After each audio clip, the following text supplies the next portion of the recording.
Hello everybody and welcome back to the cooking show. Welcome back to the cooking stream. It is amazing to have each and every single one of you with me today. Hello to all my lovely sous chefs. Hello to Gabby. Hello to Tulina. Hello to Ilium. Hello to Godzillas. Hello to Trash Can Cat Mom as well. Hello to Iskia. Hello to G Spent. Hello to Abigail Lilac and to Count JP as well. And to Shai Chica. I think I omitted your name. My apologies. So it's lovely to have you. Everybody, if you're watching this live, it is Sunday. It is the 1st of December. It is 5 p.m. EST if you're watching this live. And so I'm really excited about today's stream. I'm really excited about today's show. And we have a lot for us to be able to go ahead and talk about today. We're going to be doing some soy braised chicken rice bowls. It's not going to be as much of a rice bowl as much as it might be just kind of like a rice plate. We'll figure that out as we go along today, I think. But today we're going to do a lot of really useful and cool things. I'm going to be teaching you a very nice universal method that can be applied to stir frying any kind of green that you would like.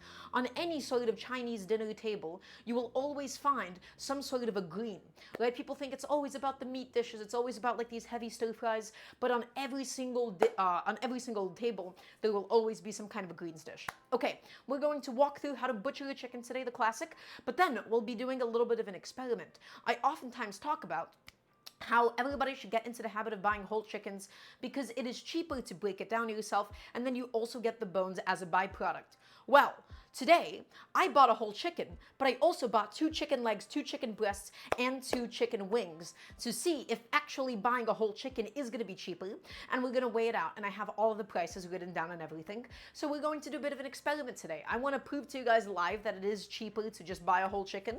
And then maybe if I'm wrong, I am putting myself on the spot and I will change my ways for the future. So that's going to be fun. That's going to be exciting. We're going to do a homemade stock today. We'll do the braised chicken itself. It's going to be nice and flavorful. And then we'll also be doing a delicious chicken rice. So that's going to be rice just cooked in the stock that we'll make from all of our leftover chicken bones. And yes, Count JP, I said chicken a lot of times because it's going to be present in so many of the little dishes that we're making today. So before we go ahead and, you know what, let's just do the ingredients. Let's just talk about all the ingredients for today. And let's begin with the start of the show, my friends. For today, we're going to be using just basically the leg meat and nothing but the leg meat. We're going to be using both the drums and the thighs on the chicken.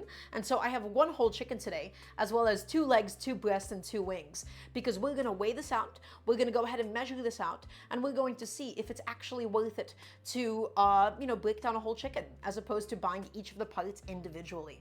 And then we're going to take all of those lovely bones, my friends, and we're going to go ahead and make a stock out of it. Handwriting reveal, guys, I have really not, my handwriting's not that good. Okay, it's not that amazing. But the reason why we're using leg meat, rancine, is because it's going to be braised. It's going to stay really, really juicy. It's going to be nice and fatty. Things like chicken breast, things like chicken tenders, well, they don't really tend to stay all that juicy with extended cook time. So those are not typically your cuts for braising. So here's all of our chicken for today. This is a lot of chicken. I spent a lot of money on this today just to go ahead and show this to you guys. So I'm going to go ahead and put that down before it kills my arm. Now, as for the green choice today, all of the different techniques that I'm showing you, they can be applied to yu choy. They can be applied to, say, just plain broccoli. They can be applied to spinach. But in my case today, my friends, I have some lovely broccoli rabe in my fridge. Broccoli rabe, you typically only see it in a lot of Italian cooking. But the nice thing about greens is that they really tend to be interchangeable. So we're going to cook this down. We're going to get it nice and soft. And then we're going to fry it up. And then we're going to finish it in a beautiful sauce. Just $8 for a whole chicken? That's right, Count JP. I spent $8 on a whole chicken, and we will see if it's actually cheaper. So I have some lovely broccoli rabe, but again, guys, I really want to encourage you to be really creative with your greens choices. Go to the supermarket and see what is the nicest looking thing that they have available. The only thing specific to broccoli rabe will be how long we actually cook it down for, but otherwise, things like spinach especially, you just give it a quick blanch and a quick stir fry, and that's all that it needs. So whole lot of broccoli rabe. I'll go ahead and put that down behind us. Next, my friends, let's talk about some of the flavors and some of the seasonings of today. So back here, we have some Shaoxing wine, which is going to go both into the chicken as well as the broccoli rabe. We have some light soy sauce and dark soy sauce. and they taste, as you might guess, a little bit less fermented, a little bit less intense, and then the dark soy sauce is going to be more intense, more fermented. I have some sesame oil. I also have some lovely scallions. I have this old onion that's going to go into the stock itself. I have some ginger. I have some garlic. I have some cinnamon sticks that's going to go into the chicken, as well as the star anise. And then, my friends, last but not least, super, super important for the stir-fried greens, one of my favorite spices of all time is white pepper. If you ever get greens from like a Chinese restaurant and they always have a little bit of extra oomph to it and a little bit of extra flavor, it is almost always the presence of the white pepper. The white pepper is not to be omitted. A lot of people say, oh, it smells bad. Well, guess what? The people that say that it smells bad just tasted the white pepper by itself. The white pepper in very nice conservative quantities in a dish make it so aromatic and so delicious. So, I'm gonna go ahead and put that behind us. And I just have a pot of water boiling away here that I could probably just turn down in the meantime, just to go ahead and keep it nice and warm. Cinnamon plus chicken is a new one for me. Yeah, you would see that all the time, especially in like Chinese 5-spice powder. Okay, next, my friends, two last ingredients. We have some rice and we have some cornstarch. The cornstarch is, of course, going to be used to thicken the sauce for the greens. And then, my friends, this is some Haiger rice. I will walk you through the process of making a fresh batch of rice at home. It's super simple, super easy. Even without a rice cooker, we'll be doing it on a stovetop. But this is Haiger rice. Haiger rice is essentially in between white rice and brown rice. It has the germ still attached, but the bran polished off. So it has a little bit more flavor, it has a little bit more aroma, it has a little bit more nutrition, but it still has the fluffy texture of white rice. So, cornstarch, Haiger rice, gonna go ahead and put those down behind me. Okay, that's a lot of ingredients. We have a lot of different components today. We have a lot for us to go ahead and do. Coffee, welcome on in. It is lovely to have you. So, we're going to butcher a chicken. We're going to see if it's actually cheaper to butcher a chicken yourself. We're going to take the bones and make a beautiful stock out of it. Then, we're going to go ahead and blanch the, the broccoli rabe, and we'll do the braised chicken. Abigail, you said you just got diagnosed with celiac disease and I'm being forced into gluten-free because of it. I don't know how to find gluten-free light and dark soy sauce. Is it possible to only make this with one type of gluten-free soy sauce? Abigail, the answer is yes, absolutely. It is 100% possible. You just have to manage your sodium levels in there a little bit differently. But you are absolutely welcome to use tamale for something like this. Okay, so that's all the stuff that we got going on. If everybody's ready for today, I want to hear a nice resounding yes, chef, please, and thank you. And so before we begin, we're going to do a little bit of housekeeping. First of all, guys, we are on the new schedule. What does that mean? We're only doing one show once a week every single Sunday. In the interest of wanting to still continuously work on the quality of the cooking show, I'm going to be trying to improve the camera quality, the lighting quality, everything and above. If you would like to directly support the cooking show, right now what we need most is we need to upgrade our lighting. If you type in either !wishlist or !throne in the chat, you will go to my wish list where I have a couple of light stands and I have another light that I really want to buy for the studio. And that way we'll be able to begin upgrading and improving the stream. So, I would normally suggest, go to the Patreon, you can tip, you can donate. The best thing that you can do right now is to go to the throne if you would like to support the show. Okay, so we have a lot for us to go ahead and get done today. We're going to begin, of course, by butchering a whole chicken. And in order to do that, I'm going to need to go ahead and tie my hair up just to make sure that it is out of the way and out of sight, so that we can have a nice clean operation today. Okay, we're gonna break down a whole chicken and we're going to go ahead and weigh everything out. So let's go ahead and begin. As always, my friends, on my cutting board, I have a nice little damp paper towel all set and all ready to go because it stops the cutting board from sliding around as much, especially as it warps and especially if it's not too thick of a cutting board. Okay, so we have a lot of chicken. We have a lot of chicken that we need to get through. We have a lot of chicken that we need to weigh. And I'm going to ask for chat's help. I'm going to need somebody here to open up the notes app because you're going to be taking down all the measurements and you're going to be taking down all the prices per pound. And then that's how we'll do our comparison. So whoever is willing to volunteer their services, you're going to be my note taker. Is it going to be Trash Can Cat Mom? Okay, excellent. Thank you. I appreciate it. So we're going to simply begin with breaking down the whole chicken and then we'll do all the measurements after it. This whole chicken that I got, it's relatively on the smaller side. It was only $7.82 or so. Okay, so We have 2 wings, we have 2 legs, and we have 2 breasts. The most challenging part to get off is going to be the breasts, but everybody, you can butcher a whole chicken. All you need is a nice, sharp, slender knife. I recommend either a boning knife or a petty knife for the job, but even in a pinch, a chef's knife can do. Okay? So the first step, my friends, is we're going to go ahead and remove our lovely little wings. So for the wings, it's super simple. Think about it like your shoulder. You're just going through wherever the joint meets the wing, okay? You see where the wing is meeting the back of the chicken itself. You make one little incision with your knife, and guys, take a look at what happens. You can easily just go in between the bones, into the joint, and out goes one wing. We're not cutting through bone. We're just going in between, and as a result, oh, why is there a fly near my chicken? Get out of there. Okay, thank you. Anyways, there you go. Easy, lovely. Next, let's do the same exact thing on this side, my friends. One little incision. That's all that it takes, and out comes one beautiful chicken wing. That is just how easy it is to break down your chicken at home. So these bad boys, I'm going to keep them to the side for just a second. The next step, my friends, is we're going to remove the legs, and the legs are just about as easy. You're going to begin with an incision on the leg skin as close to the leg as possible and as far away from the breast as possible. Okay? And you can already see how the chicken leg naturally just wants to separate. It just wants to go. It has places to be, my friends. Okay? So we make that incision. We make that incision. We can simply pop out the joint. Right? You can see how the leg just easily pops out.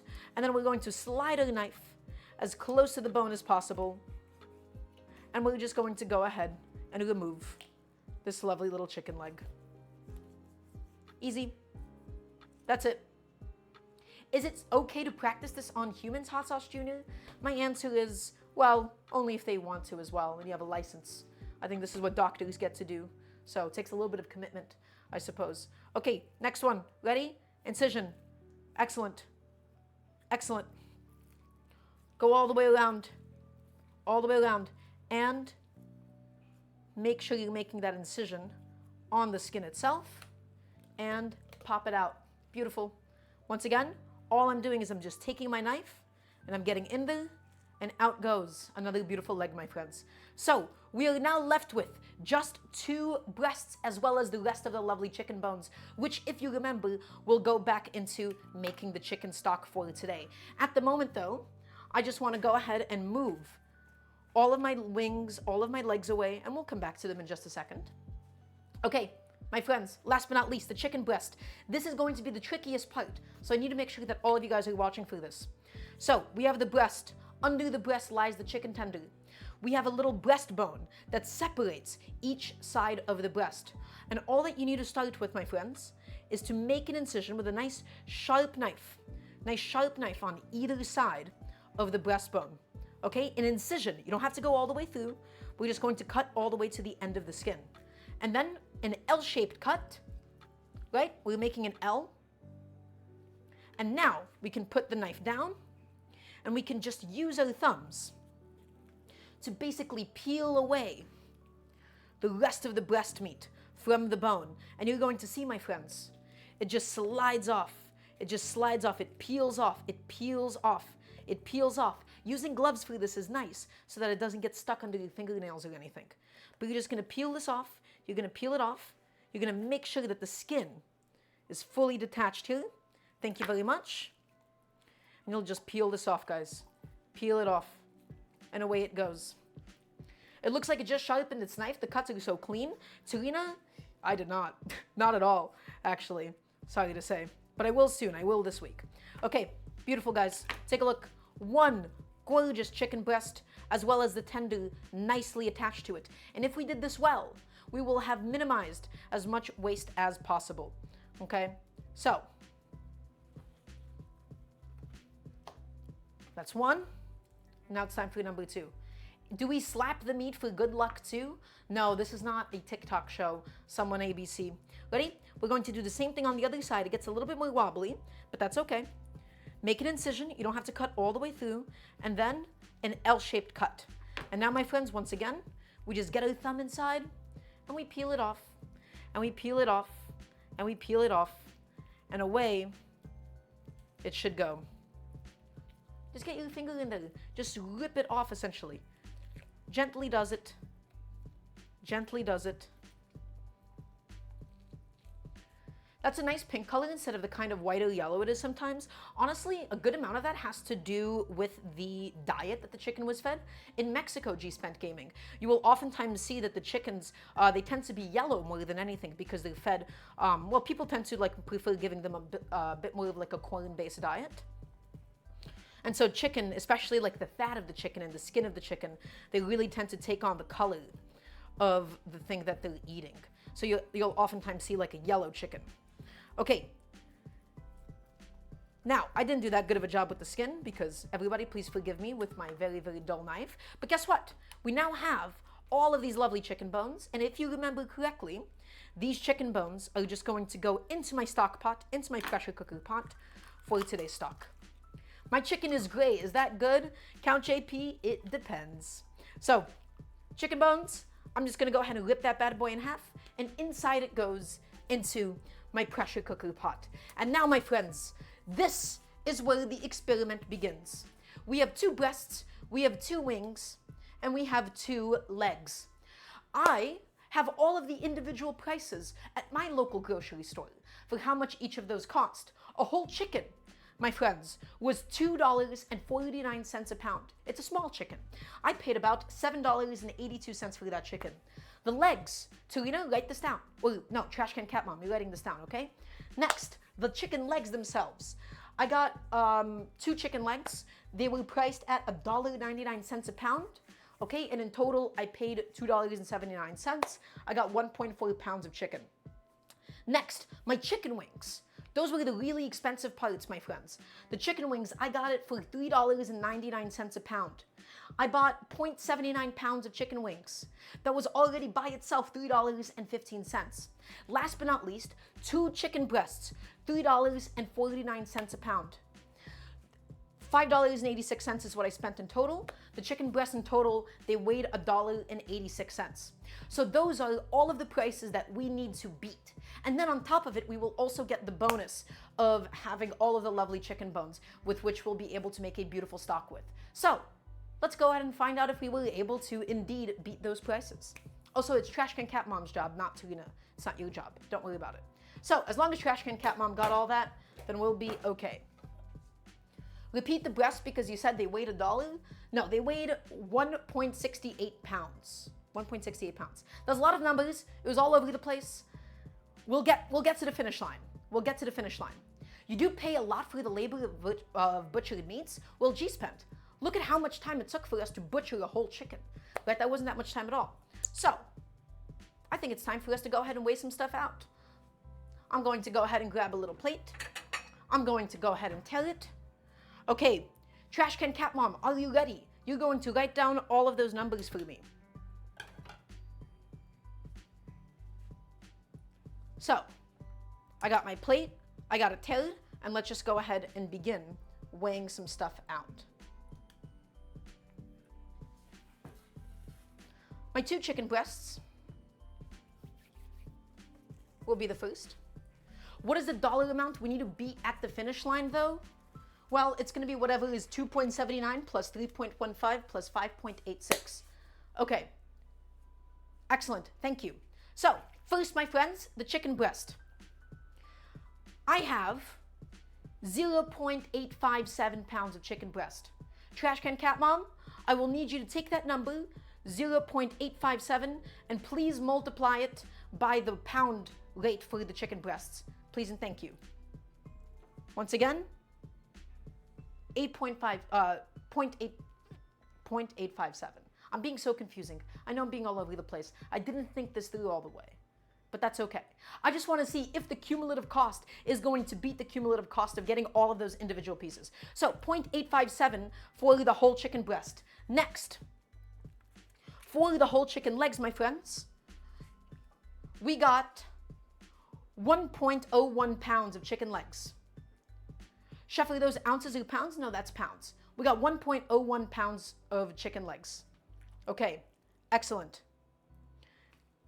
Next, the chicken wings. We have 0.35 pounds. So, here's the question. If you were to add up all of the costs of the parts that we butchered, is it going to be greater than that of the whole chicken? Basically, we're taking the unit rate, we're taking the price per pound of buying them individually versus that of the whole chicken. So what happens if we add it all together? The chicken wings plus the chicken legs plus the chicken breast from the whole chicken. I would like to hear what the new number is. And specifically, if it exceeds or if it is below the cost of the whole chicken itself. That's what I would like to know. Remember, a lot of the weight is gone because all of that is in bones. So, I'm trying to figure out if we lost any money. So we'll find out all about that in just a second, I guess. Okay, so that was the weighing, that was the measuring. I don't think any more measuring actually has to take place. I just wanted to go ahead and test this out today because maybe in the future, if I'm not interested in making my own chicken stocks, you know, maybe I'll just go ahead and buy all the pieces individually moving forward. So Trash Can Cat Mom is doing the math, I hope, at the moment. Would going metric really be that annoying for the US? Gonzine, I don't know how to think about in kilos. I don't know how to think about in grams. So it would be hard because it would be like relearning it all and like the sense of feel from the ground up entirely, you know? So the answer is, I guess, a little bit, yeah. Okay, so what else do we have to do in the meantime while we are waiting for the final number to go ahead and come on out? Well, we're going to need to go ahead and split the chicken legs, and then we're also going to take all of the wing tips, because the wing tips, they don't have any meat on it, and we'll also go ahead and throw that into the stock pot for today.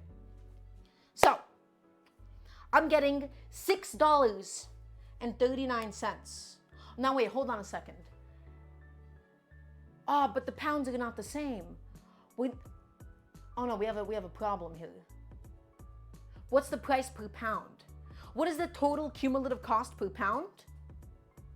We're not necessarily saving $1 yet for the weighted separate pieces because the original chicken pieces that we bought separately might have ended up weighing a little bit more. Guys, I didn't think my math out. I didn't think all of my steps out. The total cumulative weight of the chicken is 2.21 pounds. So we need to divide the number that you just got, Trash Can Cat Mom. We need to divide it by 2.21 pounds.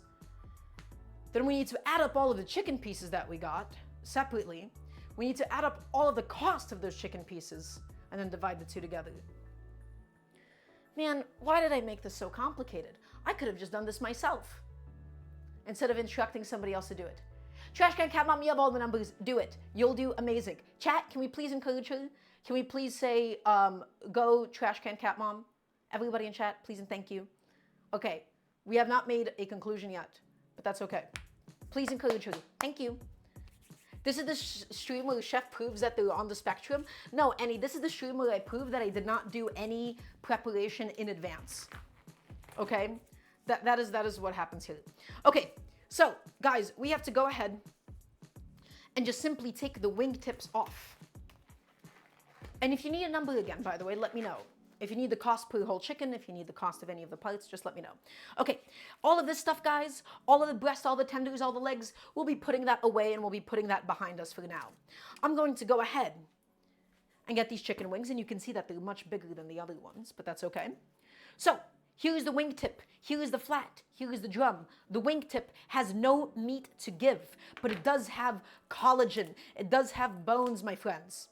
All that we do is make a little incision, and then once again, go through it with our knife.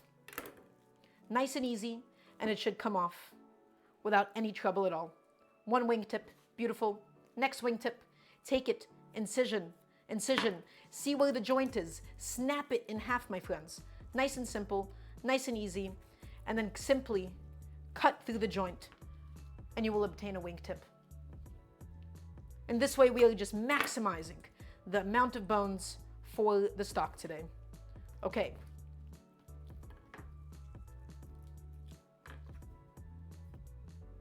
Make an incision. Wonderful. Let's pop it out. Let's pop it out. Let's give it a little twist. Excellent and beautiful.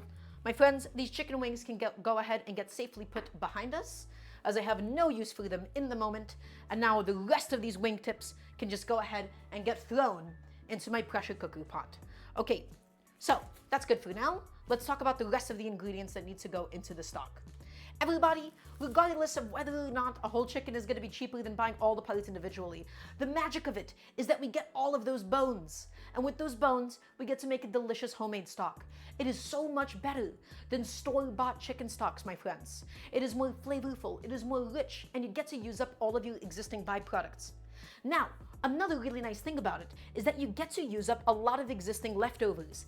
In my case, everybody, I have this little guy right here. I have half of an onion. This half onion, I no longer have any use for. Also, Taza, welcome to the stream. Hope you're having an excellent day today. This is a half onion that I've had sitting in my fridge. It is no longer at a point where I could probably use it for like a stir fry, for sauteing or anything, because it's gotten a little bit mushy and soft. But instead, I can simply repurpose it for the sake of a beautiful homemade chicken stock. Now, we get to keep on using up all of our vegetable scraps. Guys, we have the butts of our scallions. Take a look. Look at these bad boys. These guys, normally they get discarded and they get thrown away. But instead of throwing them away, you can simply add them into your chicken stock for a beautiful allium flavor. Okay, in they go. In they go. No waste. And we're maximizing flavor all at the same time. Lovely. Scallions in. Next, we can think about aromatics. Guys, for the chicken stock, because I'm not going to be using all of this today. I might be using some of it later. I might be using it for a different recipe. I'm going to just keep the flavors really, really simple.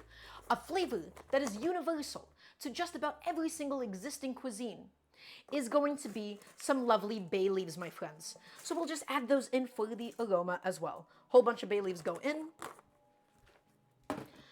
And I think that's going to be it, except for maybe a few black peppercorns inside as well. But feel free to basically use up any existing vegetable scrap that you might have, my friends. Any sort of vegetable peels, any sort of butts of carrots or celery. Any of those are really, really useful to use up for something like a stock like this. And now, last but not least, we're just going to fill it up with some cold water and throw it into the pressure cooker. Why am I using a pressure cooker instead of a regular pot? It's because it just gets the job done faster. So, let's go ahead and do that. Let's fill it up. And then it's only going to need about 40 minutes, 50 minutes on high pressure, my friends. And you just want to put enough water until it is nice and covered. You don't really want to have any of the chicken bones peeking out or anything. Get it nice and covered. Wonderful.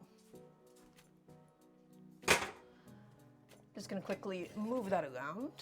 Make sure everything is nice and submerged. Wonderful. And into the pressure cooker she goes. No mess. You don't have to blanch the bones. You don't have to skim the scum, guys. You don't have to do anything crazy like that. Just 40 minutes on high pressure. Nice and simple, nice and easy. And let it go and let it do its own thing. So, does anybody have any questions for me in the meantime before we do all the other stuff that we have to do? 40 minutes, isn't that 10 times faster? Well, yeah, basically. A chicken stock normally on a pot, slowly simmering it, my friends, it can take upwards of 2.5 to 3 hours, depending on all of your different aromatics, depending on what you're doing with it. With a pressure cooker, you get to make it a lot quicker, especially in a home setting. Okay, so what next? Well, we have to go ahead and divide our chicken legs into both the drumsticks and the thighs. And that's also going to be super simple. That's going to be super easy. We're not going to be cooking whole legs today. How would Chef explain the added benefit of bay leaf? It just adds a little bit of herbaceousness. It just adds the aroma of bay leaves inside Turina. Chef, I think you produced $8.94 worth of chicken from the $7.82 that you spent on it. G Spent Gaming, if that is correct, not only did we save over $1 in just the pure meat itself, then we got all of those bones as a free byproduct, as a bonus on top. Trash Can Cat Mom, you gotta check that math. But if it's really $8.94 as opposed to $7.82, we have saved well over $1 and we got all of those bones. In that case, I would consider it justified to keep buying whole chickens. So, let's get to the drums, my friends. Let's get to the legs. Back to the cutting board we go. I'm using up so many gloves today, but that's mostly because I am on camera. so I kind of have to. Okay. Is bay leaf like a background flavor so meals don't feel as bland but not a spotlight flavor? I wouldn't say it's as much of a background flavor as much as it is like a lighter end flavor. It just gives it a little bit more herbaceousness and it makes it feel a little bit more full, Mr. Twom. If you wanted to omit it, you could. And probably in really complex dishes with a lot of other components, you're not going to taste it as much. If you were to, however, make something like a chicken soup, which is really clean with not a lot of components, the bay leaf, I feel like you'll absolutely be able to taste it. So it's just a little light, a little tiny bit of herbaceousness, I think is the best way to put it, Mr. Twom. Okay, so let's grab all of my chicken legs now. The big ones, the small ones, the whole chicken, and the individually separated pieces as well. Let's grab these bad boys. Okay, guys, super simple to be able to divide and separate these. Okay, you don't even need to look for the joint or anything. You don't have to do anything like that. Look for the fat line, my friends. You see this little line that's going right down the chicken this way? It's what separates the thigh and the drumstick itself. Follow the fat line and go all the way through it. And when you go all the way through it, look at what happens. Beautiful. Amazing. And you wouldn't have just saved 60p. You would have also gotten all of those bones with which you can make a homemade chicken stock. It's just that easy. Guys, take a look. Here's the drum, here's the thigh. Take a look, here's the fat line, and slice through the fat line. Through the fat line, all the way. We're never going through bone, only the joints. Wonderful. So it's a little bit of saving money. We're saving a little tiny bit, especially depending on the cost of the whole chicken. But then more than anything, we're getting those bones. That's the important part. So follow the fat line and all the way through. Lovely. Follow the fat line. And what do we do, guys? You might have guessed it. We go all the way through. Wonderful. How do we get the bones out, though? Well, if you want to debone a chicken thigh, that is going to be for a different video. Maybe not today's show, because today I'm going to be cooking it with the bone on, so that the drumstick and the thigh, they cook at the same time. Deboning a chicken leg is really, really, really tricky. Deboning a chicken thigh is super simple, but today I'm going to be keeping it all bone in. Okay, so there we go. That's all set. That's all ready to go. I'm just going to go ahead and throw the rest of the meat that we're not using, the breasts and the wings that is, into a little bag, and just get that into my fridge, away from harm's, away from sight and mind. When I get a bunch of drumsticks from the store, why do they seem easier to cut through the bone? Why do they seem to cut through the bone instead of the easier joint? Abigail, good question. It's because they cut it on a bandsaw. They don't cut it with a knife when they separate it. They have this big vertical electric saw that they just put it through immediately like that. And as a result, you'll get drumsticks that are not properly cut up that way. So, hope that answers your question. It's just a little bit faster, but as a result, it's honestly not as clean of a job. So, I'm just getting the rest of my chicken out of here, guys. Don't mind me. I just need a moment.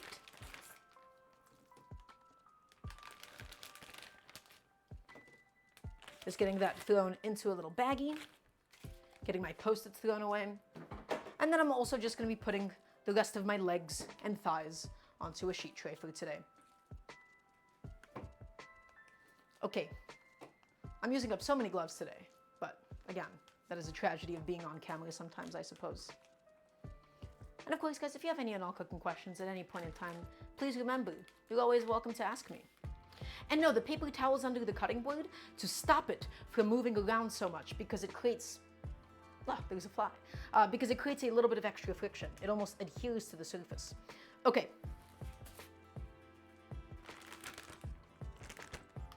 This is the rest of my chicken that I have no more use for today. We're not using the breasts. We're not using the wings. I'm going to figure out something else to do with them throughout this week. Post-its provide extra flavor if I toss it in. Thank you, Lancy. I appreciate it. I hate the fly. Me too. Very apt username. I feel like half of you guys have like applicable usernames for the stream. We had hot sauce. We had I hate fruit flies, a couple of others. Thank you guys for being so in line with the theme of the show. Okay, I'm gonna wash that knife off in just a second, but everybody, we actually have one last bit of prep to do for the chicken legs before we cook with them later today. And we'll talk about that, and we'll talk about exactly why you should be dry brining your chicken, even in something like a quick braise. Okie dokie. Chef, if you could wave a magic wand and have one herb available always super fresh, it'll always be basil. Basil is so hard to come by. Trash Can Cat Mom, type it out. Type out what you got. Okay. So, take a look. What do I have here? I have, of course, all of my chicken legs nice and separated. What am I going to do? I'm going to heavily season them with salt, my friends. Now, this is a process called dry brining. Dry brining, by salting something or by adding some sugar in advance, it does a couple of things. The salt is able to penetrate the chicken itself, so it's not just the outside that is seasoned, and then it also increases its moisture retention. So we're going to take a lot of kosher salt, my friends, because I'm telling you, a lot of the stuff is going to go into these thick chunks of chicken, and some of it is also going to fall down below. Big handful of kosher salt, and you are going to generously cover each and every single one of your drums and thighs with said salt. Now, ideally, for chicken legs, my friends, you want to let this go with the salt, uncovered on a wire rack for, I want to say, 6 hours, 5 hours, 4 hours. You will be able to get some effects on very thin pieces of meat within 30 minutes or so, but in my case, we're just going to let this go as long as we are physically able to do so. By doing this, my friends, by letting it sit out open in the fridge, we get to dry out the surface so that it's able to go ahead and get nice and browned better. It's going to be juicier with the salt increasing the moisture retention. And yes, we do have to douse it in so much salt. Do not forget that these are thick pieces of meat, my friends. So someone ABC, do not worry, do not fret. And a lot of the salt does tend to go away in the cooking process as it sort of sits, especially in a wet environment, especially when it's braising. Don't worry about it, my friends. Trust the process on this one. So, a lot of salt, lovely, wonderful, skin side up, why not? Okay, last one, little drum. And sitting on a wire rack, my friends, any and all extra moisture, any extra surface moisture is going to drip down instead of pooling on the plate below the chicken itself. I'm gonna give my hands a quick little wash, little soap, little water. And that, my friends, is now an officially, properly, beautifully seasoned dry brine chicken. Again, ideally, you would do this 5-6 hours in advance. I do not have the luxury of that kind of time today. I'm only talking about this idealistically. So, all that chicken, all of those beautiful legs, my friends, all of those beautiful thighs, it's all gonna come together. You just have to wait, you just have to be patient. So, quickly wiping off my hands, I'll get this thrown into the fridge, and then we'll take a second to clean. Watching Daramgar with my girlfriend, I'm winning so much chat. Well, Persephone, I am flattered that that is the activity that you chose to do with your girlfriend. Become the Twitch streamer that couples watch. This is it. This is the peak of life itself. Okay, chicken into the fridge, uncovered. Guys, don't feel tempted to cover it. Contrary to popular belief, the bacteria on the piece of chicken, it doesn't really fly around. Okay, it's not gonna fly around, it's not gonna go touch other stuff. I keep it on the lowest layer of the refrigerator itself, and then just make sure that nothing else touches it, and you'll be okay. All right, so chicken, fridge, goes inside.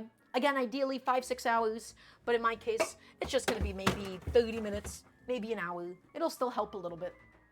Wonderful. It'll at least help to season the chicken up. Okay, so guess what? We have a little bit of a moment to just take it easy. We've done the chicken.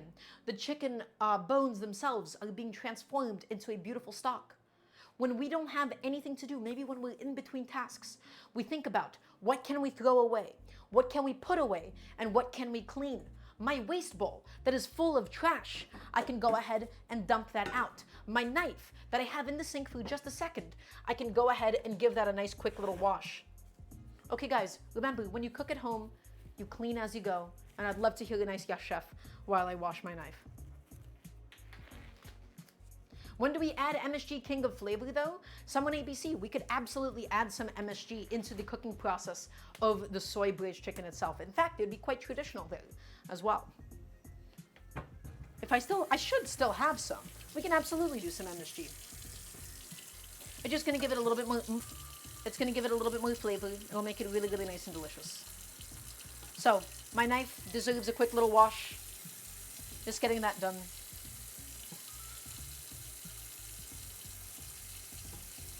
Excellent.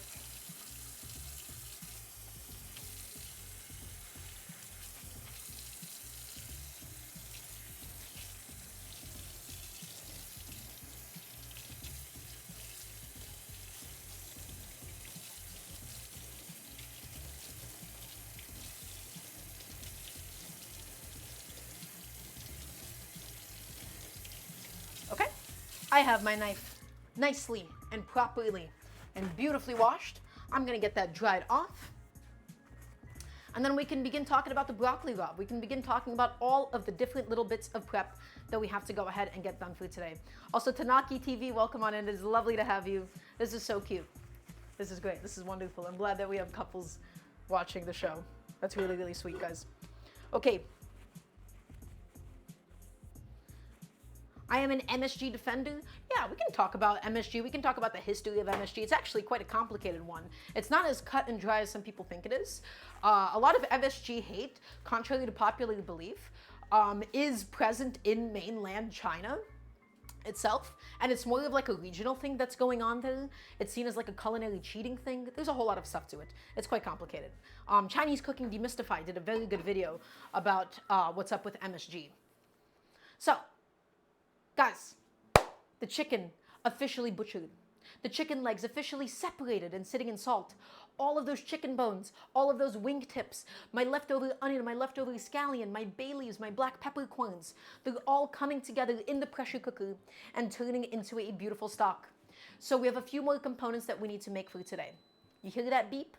That's the pressure cooker telling us that it has officially built up pressure. We need to make the stir-fried broccoli rabe. The technique that I will be showing you to make the stir-fried broccoli rabe, my friends, is applicable to just about any leafy green. And it is such an excellent technique. On any Chinese dinner table, you will see greens be served. Either a very simple stir-fried one, or you will see just like a really simple, quickly cooked one in some stock or something. In my case, we'll be doing some stir-fried ones. You can use spinach, you can use kale, you can use yu choy, you can use bok choy, or you can do what I'm using, which is broccoli rabe. Not all the time seen in Chinese cooking, but the magic of cooking, guys. The magic of greens is how interchangeable they are. I encourage you to go to the store and instead of simply just picking whatever is the most traditional for something like this, pick the best looking green that you can cook with. Okay, that is the most important part. So, on my stove, I have a big pot of boiling water, because before it actually stir fries, my friends, it's going to get what we call blanched. Why do we blanch it? Well, by putting this lovely green into boiling water, we're going to significantly reduce it by volume.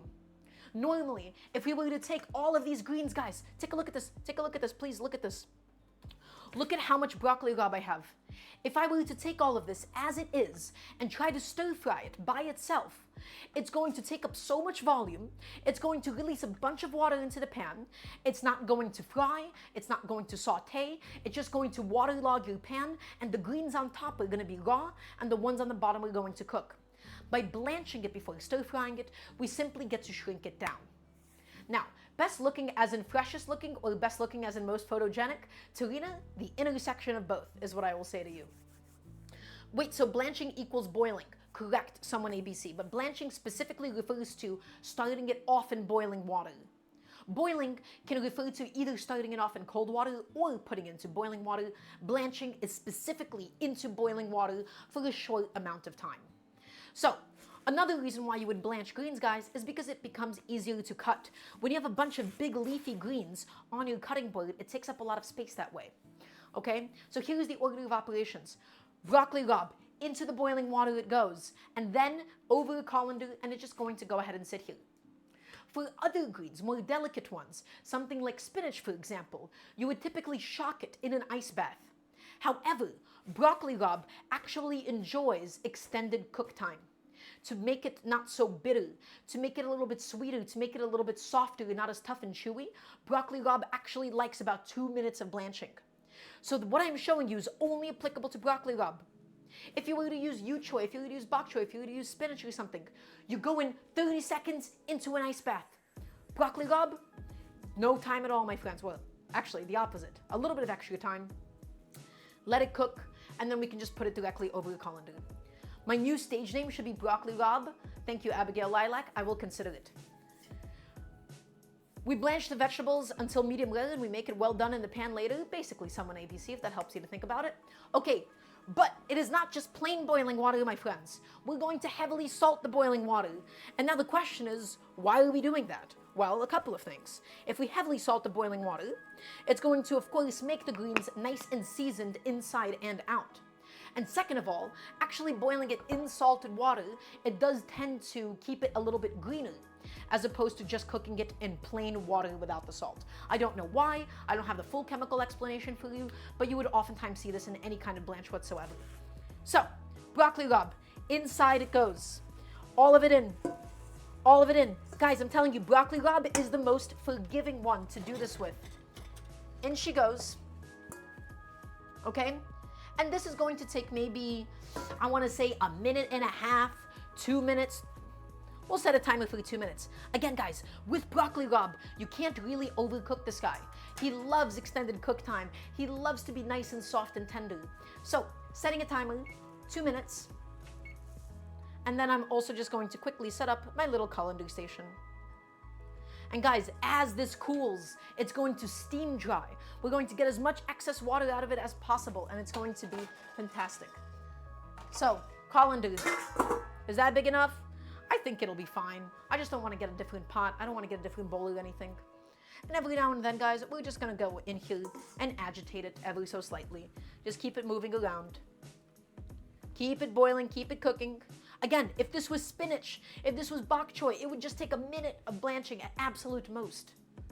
I'm only able to do it this long because it is broccoli rabe and it holds up to extended cook time. I know I'm repeating myself a lot, but it is a very, very important designation, very important distinction. A colander, Uncle Roger is what he's sending me, that's right. Colander looks a lot like coriander, coincidence? I would guess so, use of weapons. I would guess so. Okay. Just about a minute of boiling more, of blanching. Although this would be considered quite a long time for any blanch. And guys, I love broccoli rabe. It is so slept on. Now, most supermarkets, quite frankly, they don't have it. My local one, it does. And so I feel so lucky that I get to use this amazing, incredible vegetable. It is complex in its flavor. It is super, super delicious. It is not something I can ever get enough of. So, 30 more seconds or so. Let it go, let it do its own thing. And then we'll dump all the water out, and we'll be using this pot for the soy braised chicken. And it's shrunk in volume. It's gotten a little bit softer. In fact, I could probably give it an extra minute.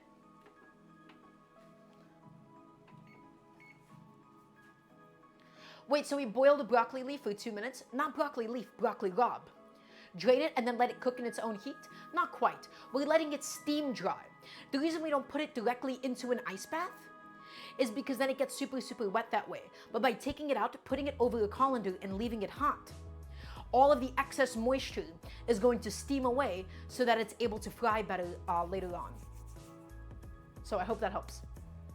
It's not about letting it cook in its own heat. It is that broccoli rabe is able to stand up to its own heat, as opposed to spinach, which usually needs to be shocked in ice water. So I'll have a little sip of water.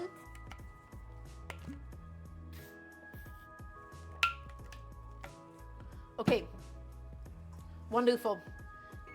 That's a minute. Guys, I'm using one of my favorite kitchen tools. This is called a spider. I love my spider to death. I'm just going to go ahead and take this in maybe smaller doses, just like so. Take it, and into the colander she goes. Take it, and into the colander she goes. And you will see just how much volume was successfully lost. And that's a good thing, my friends. We want this to be shrunken down. We want it to be smaller because then it's just going to stir fry so much better. Okay, it's done. We can shut the heat on that pot, guys. Wonderful. Let's go ahead and take a look at it. Yeah, we're basically using a drying rack style. You got it. Guys, take a look. All that broccoli rabe, it has shrunken down. It has shrunken down. And now, so that the water doesn't really pool up or anything, I'm essentially spreading it out and around the colander. I know I'm steaming this up. I know I'm fogging this up, guys. I apologize if that is obscuring your vision or anything. Although I will say this colander does kind of suck. The color on the blanched greens is the most beautiful color. I agree. I would say so as well. Okay, the water in this colander really does love to pool up, I have to say. Not amazing. I'm just going to go ahead and dump that water out that's on the bottom. And guys, just let it steam dry. Let it go. Let it do its own thing. There we go. There it is. So, this bad boy, I'm going to go ahead and set him behind me. And then we can go ahead and do all of the other prep for today. We're going to chop up the aromatics. We can get some of the stuff for the rice ready. We can wash the rice. And of course, if you have any questions, you're always welcome to ask me. Chef, do I have a Mr. Mesh strainer? The answer is yes, I do, of course, to you. You always have to have a mesh strainer in the kitchen. Okay, so I'm going to go ahead and dump out all of the liquid that is in my Dutch oven at the moment because, guys, in the interest of using as few dishes as possible, I'm going to be making my soy braised chicken inside of the Dutch oven, okay? I'm still using quite a few dishes today. This is a bit more of a maximalist dinner, but there's a lot of really, really fun and exciting techniques that I wanted to show you guys today. So far, we've already learned how to do a homemade stock. We learned how to blanch greens. We learned how to butcher a whole chicken, and we learned that it is actually quite cost effective to do so. And we have so much more to do today. I'm really excited about today's show. I got a convection oven.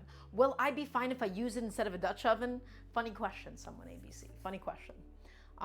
Okay, I'm gonna have a little sip of water, and then we can go ahead, take a breath, and think about what we gotta do next. Okay, so everybody, for the chicken itself, the following steps need to happen. We need to sear the chicken. We want to get some nice, beautiful color developed on it. Next, we're going to add in Shaoxing wine. We're going to add soy sauce. We might add a little bit of rock sugar for some sweetness. We'll add some cinnamon sticks. We'll add some star anise in there as well. We'll let the chicken cook, and all of that beautiful liquid, we'll bring it up to a gentle simmer. We'll leave the top of it almost exposed, and then we'll put it into the oven at 300 degrees for about 20 to 30 minutes or so. Now, Abigail Lilac, you asked me, does it matter if I get a nice enameled Dutch oven versus the Target store brand? What are the big differences between the nice and the cheap Dutch ovens? So that's a really good question. With Le Creuset specifically, this was the original super famous Dutch oven that everybody knew about. And they had a patented enamel coating. I believe what happened was, I forgot the exact terminology of it. I don't know if it became open source or their patent expired, but at some point a few years ago, a lot of brands were able to replicate a similar coating for a lot cheaper. Now, what is the difference in the quality between the two? I have an answer for you, Abigail Lilac. I have no idea whatsoever. I don't know. I haven't tested it out. I like Le Creuset because in my mind, I have the little brainworm that says this is a good company that makes good products. I would not be able to speak on the efficacy of the other ones. If I had to guess, I would say that the coating on the Le Creuset is better and it lasts longer, but I would be talking out of my ass. Because the answer is, I really don't know. I got the expensive one because I like nice things. I like, women love diamonds. I love Le Creusets because the thought of it makes me feel better about myself, and I know that they make good stuff. So, I hope that answers your question. Okay, you have to baby your Dutch oven no matter what, hand wash only stuff? Oh yeah, absolutely, G-Spank Gaming. And we'll talk about how to baby. We'll talk about how to baby her. We'll talk about how to treat her gently and make sure that she lasts you a while. Because Dutch ovens, they can last you a lifetime. But all of these chefs, they don't know what they're doing. They're using metal tools. They're using high heat. They're putting into high heat ovens. It's all total nonsense. Okay. Cheap Dutch ovens are pretty good friends anyways. That's right. So, That's enough ranting. That's enough rambling. For the chicken itself, we sear the chicken, and then it's super simple, guys. We just add in all of our sauces, and then we put it into the oven. And then hopefully we'll get a slightly crispy skin on it. That's going to be the goal of this. Okay, for the greens themselves, we have to assemble a little sauce using some Shaoxing wine, using a little bit of water, using some sesame oil, some soy sauce, some garlic, okay, and some white pepper. And then we just have to chop up the rest of the aromatics for today. So, I think we can go ahead and begin, my friends. Let's just get all of our aromatics. Let's get all of our prep done. Let's get that out of the way. So, we're going to go over to, of course, none other than my trusty little cutting board. And we're going to begin with, let's say the ginger for today. This ginger is going to be used to flavor this delicious sauce for the soy braised chicken, my friends. And so, I once again will be regrettably doing the very online method of peeling ginger using a teaspoon. Because guess what? It actually works quite well. And because I have dainty eczema-ridden hands, I'm going to need to put on some gloves, although it's not totally necessary. Like we say, probably employs actual Dutch people, and it provides for an entire town of people. I don't know if Dutch ovens are necessarily Dutch at G-Spent Gaming, but it is a good brand that takes care of the people that work there. Also, Drem, thank you so much for the sub. I hope you're having an excellent day today. Guys, ginger, spoon, best way to peel it. Even though it's not totally necessary for something like this, I just like showing this off whenever I can. We're going to just take the spoon, and we can just simply, towards us I think is the easier method, we can just scrape off the skin. This is a method that has been popular on TV for a very long time. So you guys should know how to do this by now. But for those of you that do not, why am I talking like Chef John from Food Wishes? Chef John from foodwishes.com with peeling ginger. Sorry. Okay, anyways, I'm just using the spoon. And why not use a peeler? Good question, Godzillas. Because a peeler struggles to get into the crevices. And the fact that ginger is so bumpy, peelers do a much better job with bigger, smooth things in general. And a spoon, you can't really cut yourself if you're peeling towards yourself. Can we switch to Chef Ramsay by any chance? No, we would never do that. Chef John makes his stuff with somewhat integrity. Whereas Mr. Ramsay, well, can't really say the same about him. Mr. Content Man. Also, guys, once again, if you would like to support the cooking show, please check out my throne. That part of the ginger, by the way, it was slightly spoiled. It was slightly rotten. Check out my throne. You can type in ! wishlist. You can type in ! throne. I'm trying to buy some new lighting equipment that will really, really help out to fill the background of the shots and hopefully be able to better light the stove. And slowly move away from the stream card setup that I have. So if you go there, you'll see a list for stream stuff. And I have a light stand, 2 light stands actually that I need, as well as another light. So it would really, really help a lot. Okay, everybody, guess what? Ginger, beautiful, done, nicely peeled. What am I going to use? Look at all of this. Look at all these scraps. We take the bench scraper, up and away. Excellent. Next, we're going to take the ginger and we're going to give it a light smash. Just like so. Helps to break it down and helps for us to get a nice flat surface. We're going to take this ginger, and it's a very small piece of ginger for today. I'm just going to cut it up into rough chunks, like so. You don't want to cut this too small, because we're going to go ahead and pluck it out of the final product, my friends. So, nice big chunks of ginger. It's going to be strained out, and you don't want to cut it too finely so it doesn't over-extract either. So there you go. That's pulverizing it. Well, I guess so. You can see that it's left a bit of a mess, but that's okay. That's all right, guys. That happens. So, ginger, grab this bad boy, and onto, of course, a nice little transfer plate for later on. Remember, you want to do all of your prep before you get to the cooking part. Do all the prep, and you will be thanking me later on. Next, for flavoring. Simply flavoring, not for any texture reasons whatsoever, guys. Just for flavoring. This beautiful braised chicken that we're doing today, and it's going to flavor the liquid. It's going to flavor this amazing sauce. We're just going to add in some of the scallion whites because they tend to be a little bit firmer. And you know what we're going to do, guys? We're going to take it and also, ow, my thumb. Okay, well, that really sucked. We're going to just give them a little smash, and then we're also just going to cut it in half just so that they help to extract better, but honestly, I don't think it's gonna do that much for them. Yeah, I don't think it really matters that much. Okay, scallions, wonderful. Scallion, ginger. Next, guys, these are some really, really basic Chinese aromatics that we're adding into this. Are we Hulk smashing all of the vegetables? The answer is yes. We're also going to be doing the same exact thing to garlic. Garlic, I'm going to be doing, just about 3 cloves or so. This is just for the chicken, okay? And of course, cinnamon sticks and 2 star anise pods. Okay, guys, what is the best way to go ahead and peel some garlic cloves? How do we do it? What do we do? Really simple. Bench scraper, not a knife. I don't like doing this with a knife. I like doing this with a bench scraper. And, as some of you may have guessed, smashing it. 1, take it, smash it. 2, excellent. Take it, smash it. 3, wonderful. Now, take a look at what happens. The soft garlic that has now been smashed and pulverized separates from the papery skin. We've created a layer of mush, essentially, so it no longer clings onto it nearly as much. Look at the skin just being plucked out. Look at the skin just being plucked out. Guys, this garlic, we could give it like a cut or 2, but again, this is going to be strained out of the sauce at the end. We want a nice, clean, homogeneous, smooth sauce. We don't have to chop the garlic in or anything. The more that you chop it, the more pungent it's going to get. This is going to be plenty of garlic for today's purpose. Okay, look at these aromatics. Scallion whites, cinnamon, star anise, okay, garlic, and ginger. In fact, we didn't even really need to peel it, but it's fine. It all works out.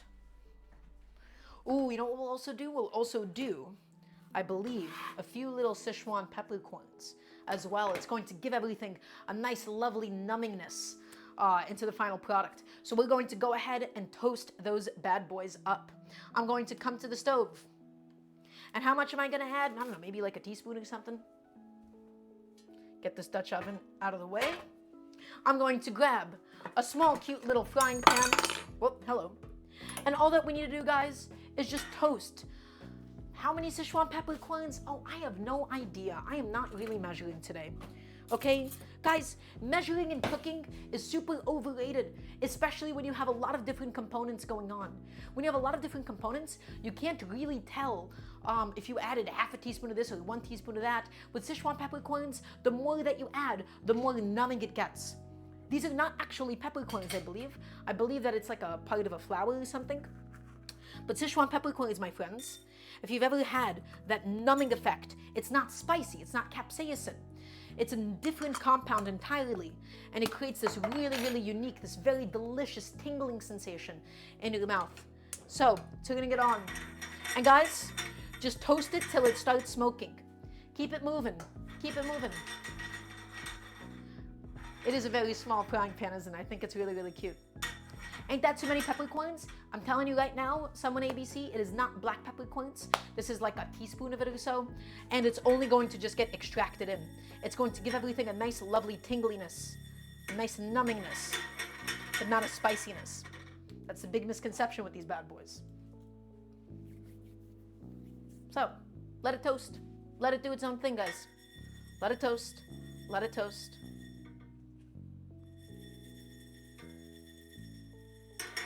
And all we're going to do is we're going to toast it until we see slight wisps of smoke, and you'll be able to feel and smell the aroma flooding the kitchen. I am looking for my old mortar and pestle that I used to use before my spice grinder. In my case today, I'm not actually going to grind this into a powder. I'm just going to give it a slight crush with the mortar and pestle so that we can again easily pick it out and easily strain it out afterwards.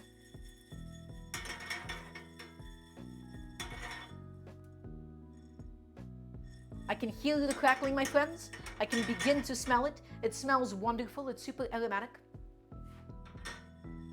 Is there a material of pan that is better than another for toasting spices? Serena, the answer is no. It does not matter for something like this. This is a very quick endeavor. It's a very, very quick process. It takes no time at all.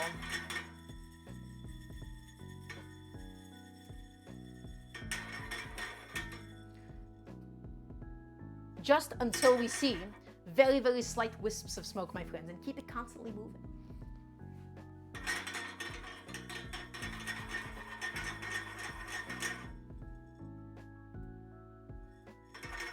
quite yet.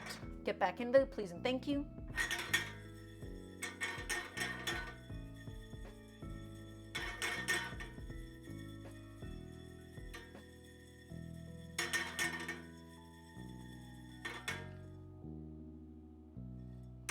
A little bit longer, my friends.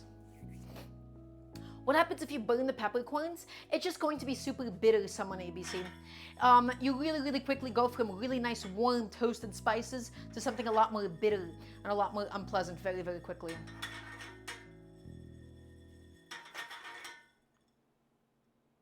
And if I can't find a mortar and pestle, we'll just give them a slight little crush as well, the same way that we did before.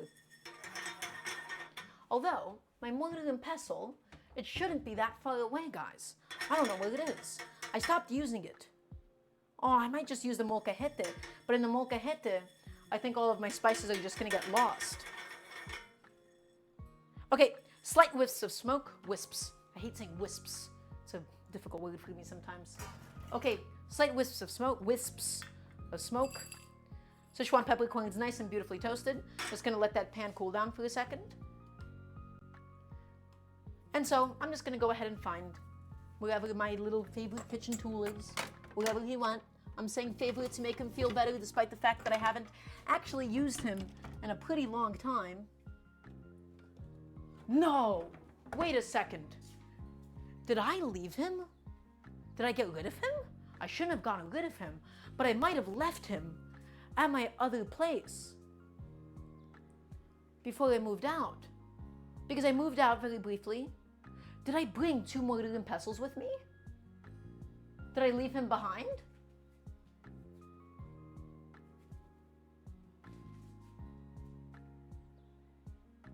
I might have left him behind. But there is another way. There's another method. There's another thing that we can do. Simple, easy. Watch this. Peppercorns.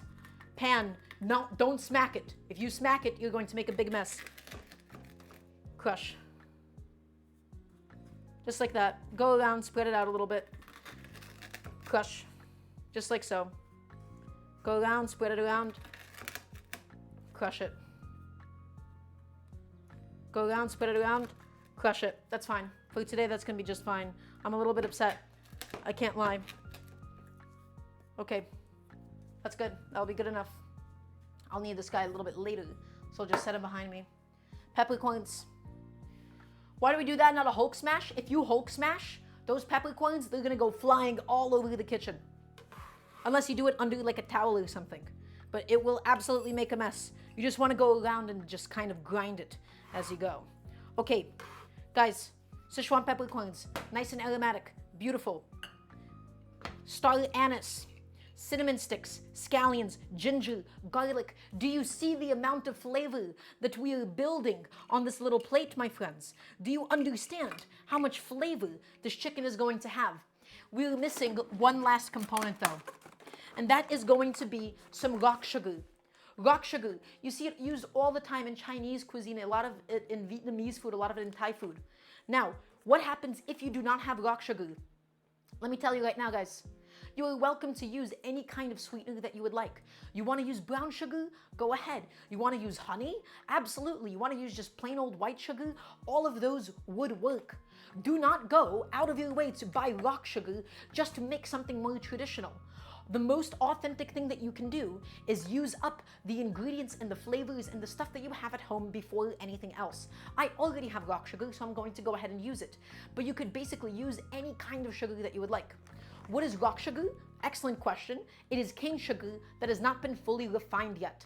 So you will see that it has a little bit of a goldenness to it, right? It's not just solid white or anything. It's not fully refined or anything. Take a look. Big crystals, big crystals. Now, I don't want too much, although this would be a massive chunk of sugar. Once again, if your piece of sugar is too big, I hope that this will survive. Well, this is too big. This is going to make a dent in it.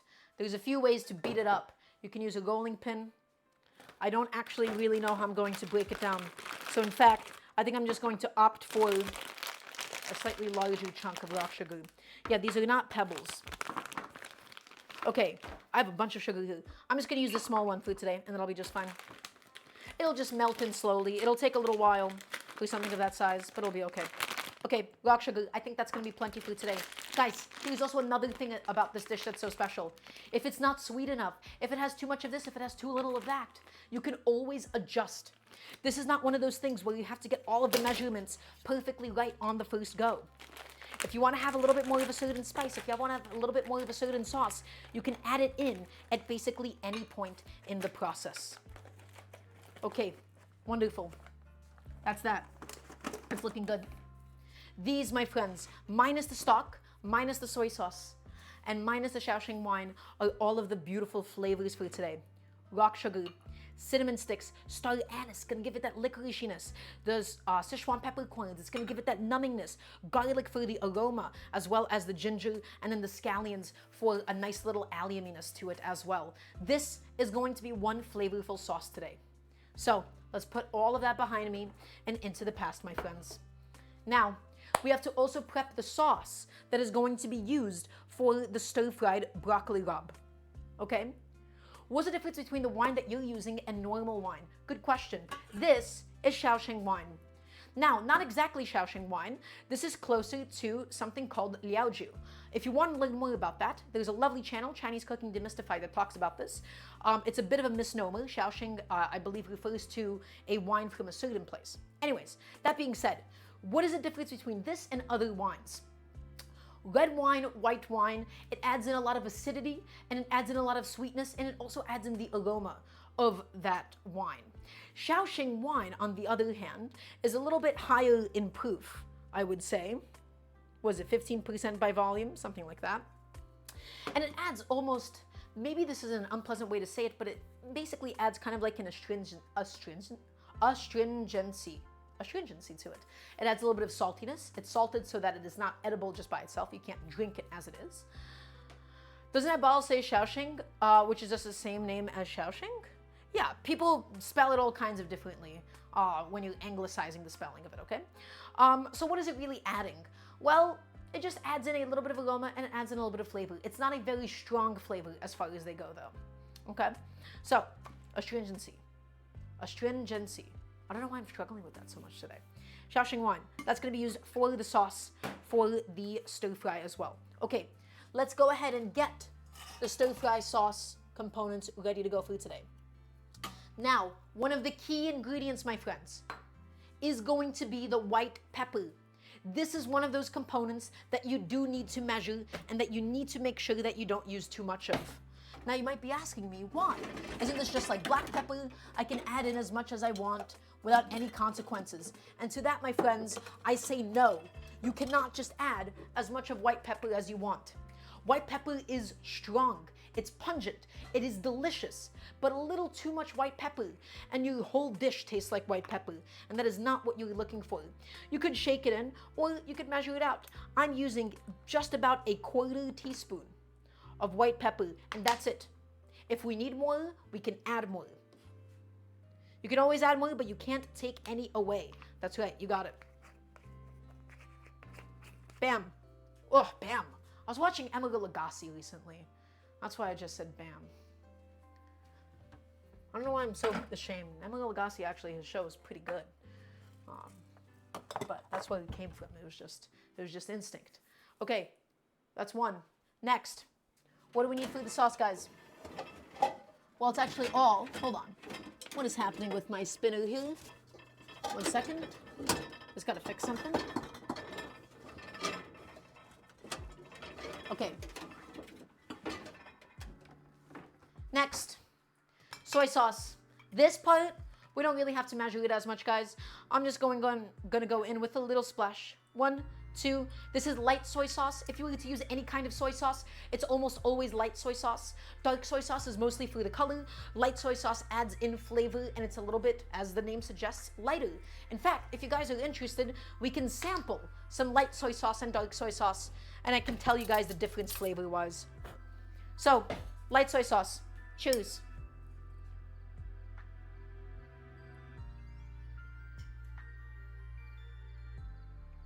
That's a lot of soy sauce, actually.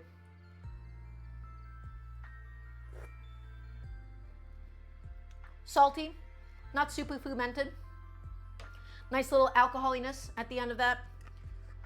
But tastes like soy sauce. It tastes like a very, very standard soy sauce. And now, my friends, take a look at the dark soy sauce. It is going to be darker in color. It is going to be more caramelly. It's going to be a little bit thicker. And it should be a little bit more intense.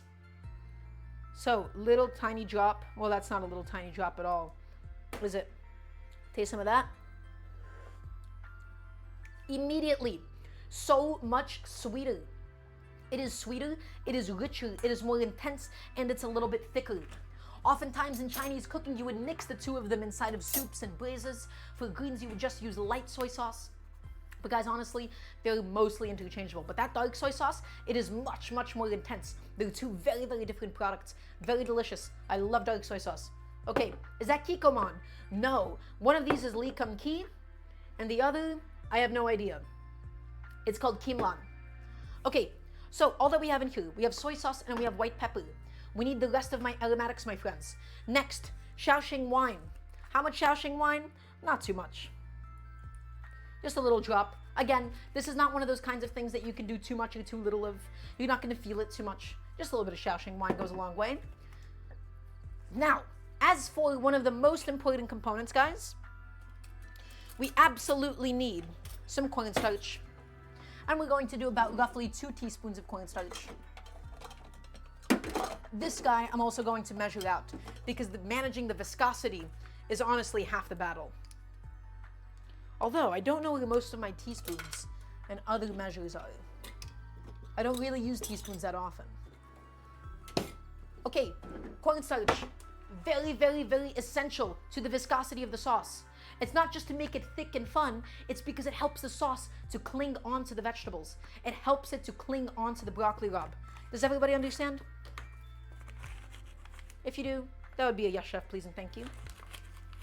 2 teaspoons of cornstarch go in. Put roughly, I want to say like a pound of vegetables or so, something like that. Again, it doesn't have to be super exact or anything, but just has to get most of the job done. Okay.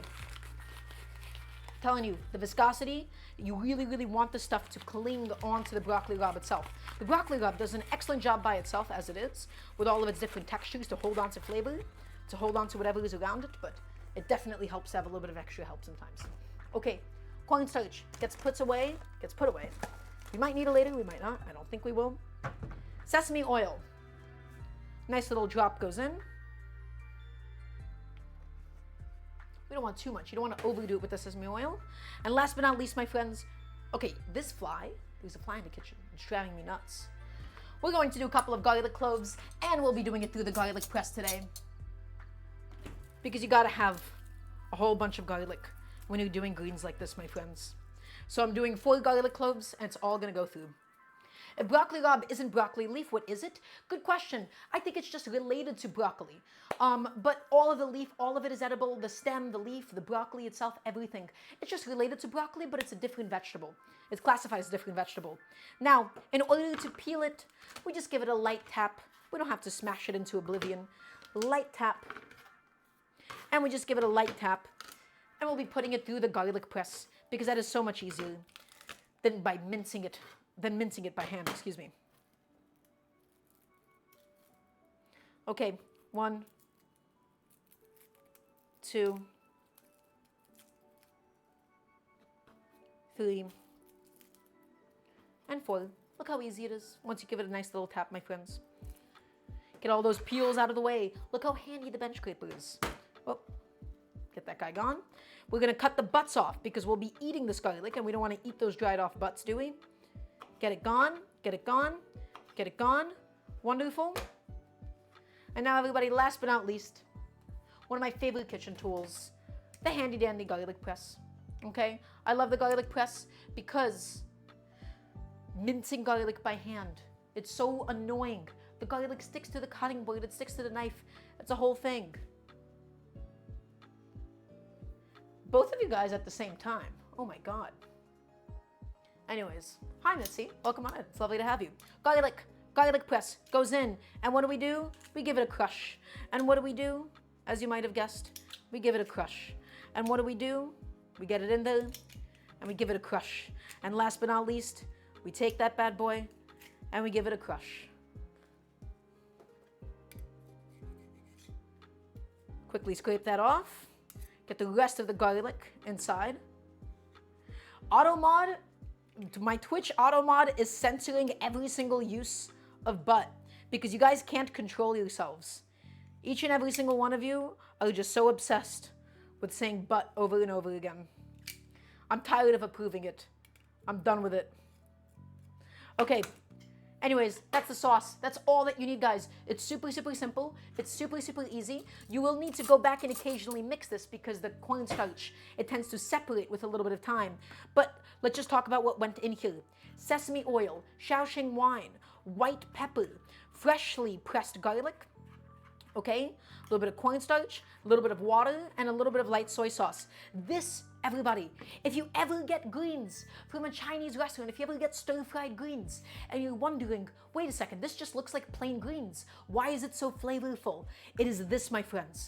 A little bit of cornstarch, it helps it to adhere to the vegetables themselves. The white pepper, it adds in so much flavor, as well as the garlic. Guys, this right here, I am telling you, you can use this on basically any vegetable, any green, specifically, any leafy green that you are stir frying. And just finish it off with that, and you will not be disappointed. Okay, guess what? That's done. That's all said. That's all done with. I'm gonna just put that away. I'm gonna put that behind us. I'm gonna put the garlic away. Can we keep the starch to thicken the sauce? You will can we swap the starch for some fat to thicken the sauce? Someone ABC. If you're talking about mounting a sauce with butter, if you're talking about finishing it with butter, I would not do that for this dish because I don't think the flavor would be really within the realm of Chinese food at that point. And substitute for the wine when someone is not zero alcohol. Honestly, you don't really need the wine. You don't really need the wine in something like this. It's the least important aromatic component of all the stuff that we have. So I'm gonna give my garlic press a quick little wash. Give it a little wash, just poke the holes out with a nice brush. And guys, my incredible pressure cooker that has been working so hard for us is just about done making the stock. So we have done a lot. We've not actually gotten around to any of the cooking whatsoever, but we have done all of the prep ahead of time. So we have to sear the chicken. We're going to braise it with all those lovely aromatics, with all those lovely sauces. We're going to make the rice inside of the chicken stock itself. We're going to finish it with some fresh cilantro just because I have some. We're going to slice some scallions on top, and we're going to stir fry the greens. Is everybody keeping up? I want to make sure that you guys are. Okay. What else can we do in the meantime while we're waiting for the stock to be done? We can go ahead and cut up the broccoli rabe and get that ready for stir frying for later. We can also wash the rice, which is going to actually need some time in the strainer dimension. So let's go ahead and do that now. Everybody, the techniques that I am going to show you today for making stovetop rice, it is something that you are going to take with you just about everywhere you go. It is so, so, so important. Also, Imp's not welcome on in. It is lovely to have you.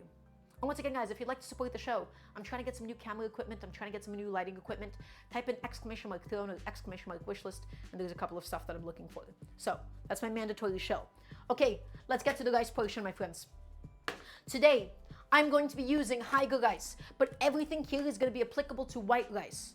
With brown rice, the technique is actually a little tiny bit different. But this, my friends, is Haiga rice.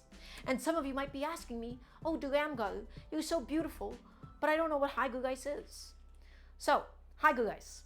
It is in between white rice and brown rice. Rice, you can think about it as three parts. You have the grain. Hold on, pressure cooker, stop it. Don't yell at me. Thank you. You can have the grain of the rice, you have the germ, and then you have the bran on top.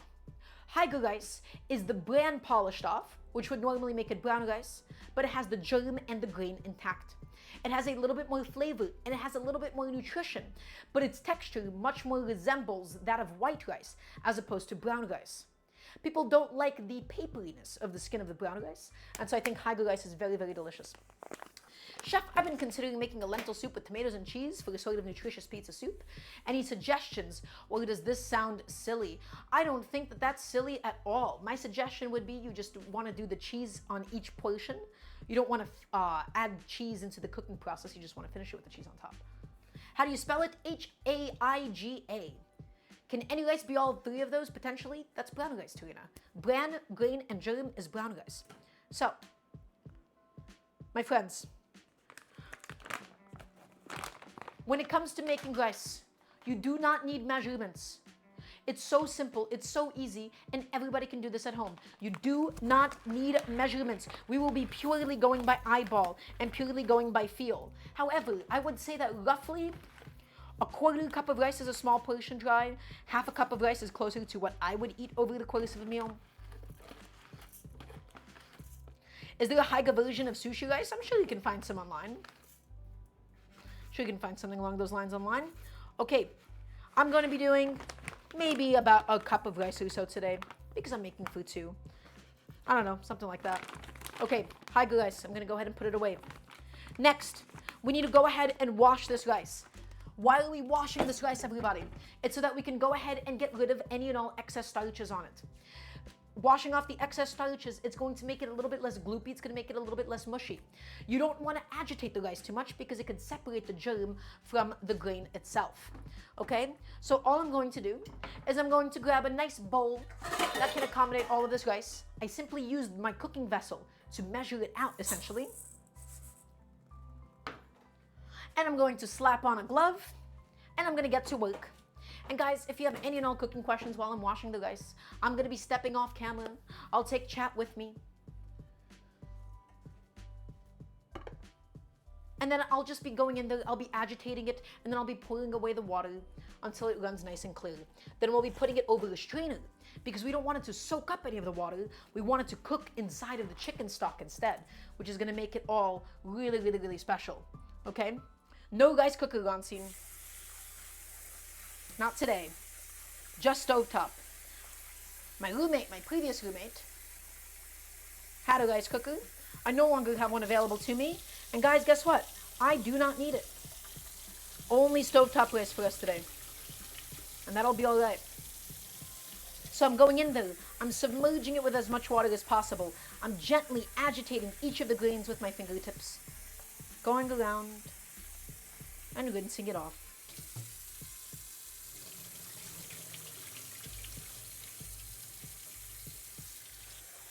Going in there, rinsing it off.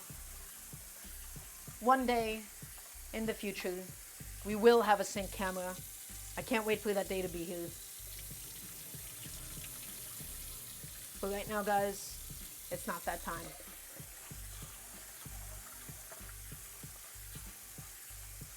And this should take about 5, 6, 7 passes.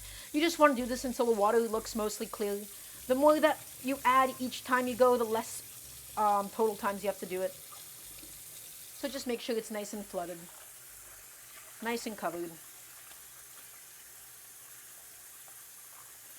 Maybe too much rice I'm making today, but that'll be okay.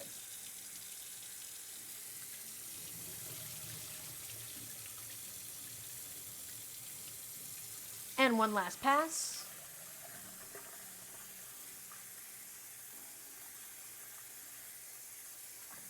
Wonderful. And I'm just going to go ahead and grab a nice little mesh strainer because we're going to be straining the rice out so that none of that water soaks in, my friends. We want it to soak up the chicken stock and not the bland water today. We're making chicken rice. Although, this could of course just be done with plain old water. Everything that I'm showing you. The chicken rice, cooking in the chicken liquid is just a fun touch that we're doing. Okay.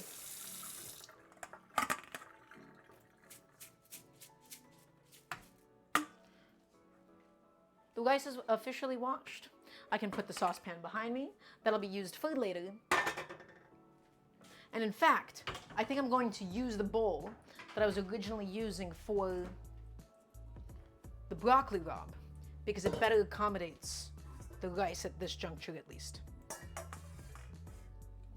Okay. Everybody, guess what? My chicken stock is officially done. My chicken has been properly dry brining. It has been absorbing all of the salt. My broccoli rabe has officially steam dried. And now my rice is also successfully washed. I believe that we can begin the actual cooking process. I know that you guys have been waiting. I know that we've been doing so much stuff and so many different side quests in between, but all of it will be for the sake of an amazing and delicious rice at the end of the day. And I'm super, super excited about it. So here's what needs to happen. The chicken, we're gonna sear it. We're going to flood it with Shaoxing wine. We're going to flood it with soy sauce. We're gonna put in all of our aromatics, and it's going to go into the oven uncovered for about 30 minutes or so. In that time, we'll set the rice itself to cook, and then while the rice is cooking, while the chicken is in the oven, we're going to do the stir-fried greens. So everything is going to begin with the chicken. My pot should be nice and cleaned at this stage, because all that we did was we just simply boiled some water in it. We just boiled the greens in there. Okay, and now everybody, here is the key to this, the super, super, super important part. And it is how to properly use a Dutch oven. This is one of the most misused, completely destroyed pieces of kitchen equipment I have seen in all of my years.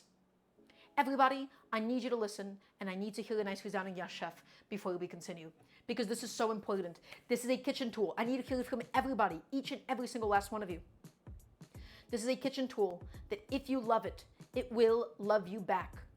More than any pet will, more than your dog or your cat, because this guy lasts you a lifetime and makes you amazing food.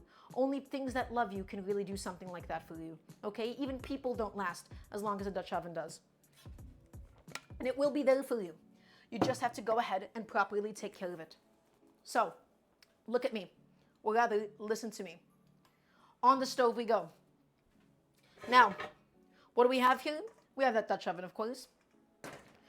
The key, first of all, is low to medium heat. And I am back every single Sunday, 5 p.m. EST, I fix fridges.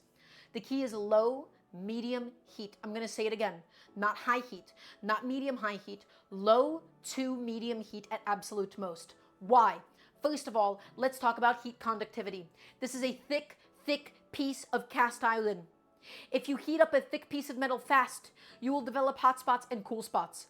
Hot spots damage the pan. Cool spots, food begins to stick to. In order to get such a big, look how big this pan is, guys. To get this thing evenly heated, it needs to be heated up slowly. So, low, medium heat. Next, we never ever heat it up when it is empty. In my case today, I'm simply going to be using some humble peanut oil.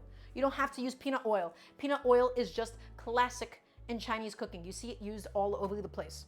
Okay, so we're going to go in with just a little bit of peanut oil so that the chicken does not initially stick when we try to get some color on it. So maybe a tablespoon at most, I don't know, something like that. The chicken is going to release plenty of its own fat. Guys, low, medium heat. Now, next thing, you know how chefs, oh, I see it all the time, guys. I see it all the time, even professional chefs. They take like a metal fish spatula and they get in there. They take a metal spoon and they bang it around. They take a metal whisk and they go around. Only wooden tools and only silicone tools. We will never, ever, ever use metal on this bad boy. I used a metal spider, but I never actually made contact with it.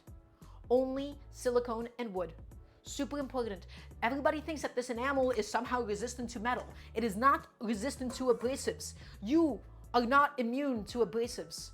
That would be like, you know, the propaganda thing for cast irons. Okay, it's enameled, you gotta take care of it. Now, I'm making some space inside of my oven. I have a carbon steel pan chilling in there. I gotta find a place to just put that, for that to hang out in the interim. Away it goes. Low, medium heat. And I'm going to go ahead and just make sure that I have enough space in my, oven to accommodate this bad boy.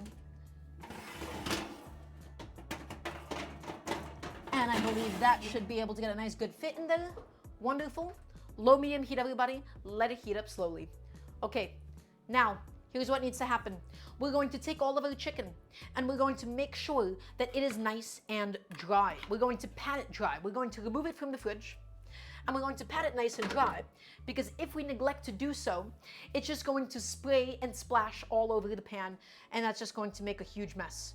The goal, guys, is to get some nice, proper, beautiful color on all of my chicken as it sears away. So here we go. Here we go. Here we go. Okay. Chicken. Let's pat this bad boy dry. Let's get it done.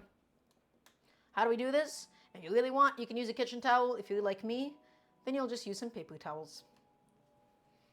That's it. You want it bone dry. Use more paper towels than you think you need. Just gonna go ahead and glove on up for this. Again, guys, the drier this is, the better. And if you did dry brine this properly, if you let this go for about 6 hours or so, then you would not actually need to pat it dry at all, because you will notice that the surface of it has naturally dried out, which would be the ideal. I did not have that kind of time today. So, let's pat it dry. Each one.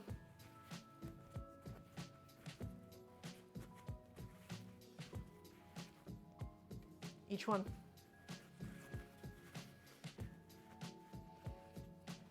And I don't think we'll be able to fill the Dutch oven with all this chicken in one batch. We might need to do 2 batches. And if that's the case, that's also going to be okay. Pat it dry, guys. Pat it dry. As much of that surface moisture you want gone as possible, okay? Already, this guy getting quite soaked. I think I might have to replenish this with some more fresh paper towel in just a second. Pat it dry. Wonderful. My pan heating up nice and slowly. That is the key to mastering a Dutch oven, guys. And never, even when you're baking, I see people use 450 degrees and then all of the food, it just starts sticking up the sides. No. The Dutch oven, guys, it's meant for low and slow cooking. Trust me. You gotta trust me on this one. Okay. Pat, pat, pat, pat.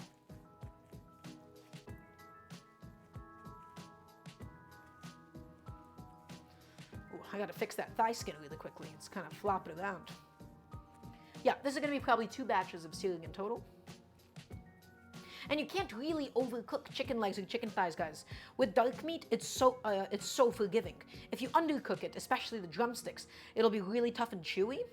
But if you overcook it, it'll still be tender and it'll still be moist, unlike that of a chicken breast, unless you go all the way into shredding territory, but that's not what we're looking for today. Okay. My chicken is pat dry officially. Wonderful. My oil, I'm just waiting for it to heat up a little bit more. Remember, guys, low and slow does it. That's it. That's what we're doing. We're just waiting. We got a second. I can look behind me. I can see if I have anything to get rid of. The answer is, at the moment, I don't think I do. I'm going to release the pressure on my pressure cooker. Is this true of overcooking by time only or overcooking by temperature?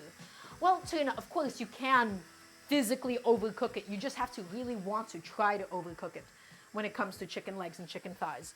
So time-wise and temperature-wise, yes, it's quite challenging to overcook it. You would be correct. Both time and temperature. I've released the pressure. It's going. It's letting go. We're doing its own thing right now. And I'm also going to preheat the oven to about 300 degrees. The oil, by the way, guys, again, it does not need to be smoking hot. So if it's smoking hot, we might also end up risking burning the fond that develops at the bottom, okay? So, medium heat. I have no idea how many minutes that's been going for, but I would say, though, at this stage, it's almost there. You just want the oil slightly shimmering. Okay. I think it's time for us to sear. We patted it dry. The oil should be nice and hot. And let's go. To my Dutch oven. Guys, by the way, I want to make it known, I have had this Dutch oven for well over a year at this point, and I use it often. Do you see how it is free of cracks? How it is free of scratches? How it is free of blemishes? Follow me.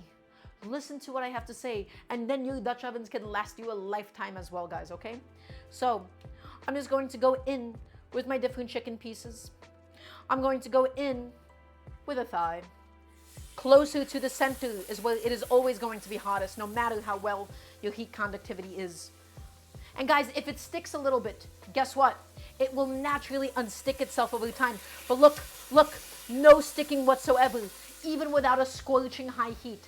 That is the magic of properly and slowly preheating it. I think I'll be able to fit about 2 thighs and 2 drumsticks per batch here. We don't want to overcrowd this, because if we overcrowd this, what happens? Well, it starts to steam. It starts to boil, because as meat cooks, guys, it releases a bunch of liquid.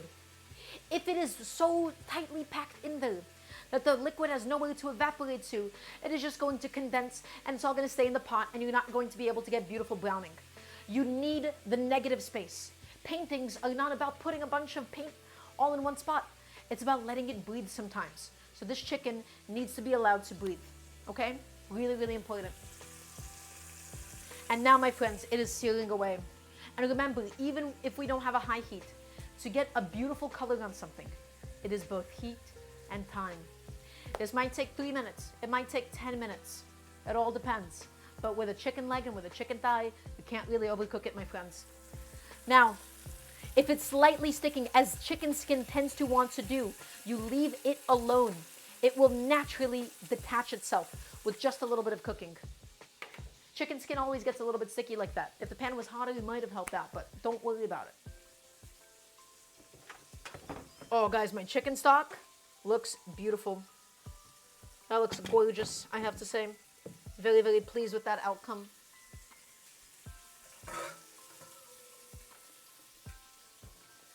I'm just straining my rice away.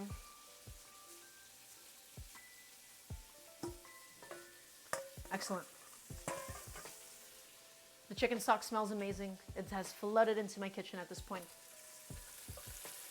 Once again, if it's sticking a little bit, guys, do not force the issue. Let it naturally unstick itself, okay?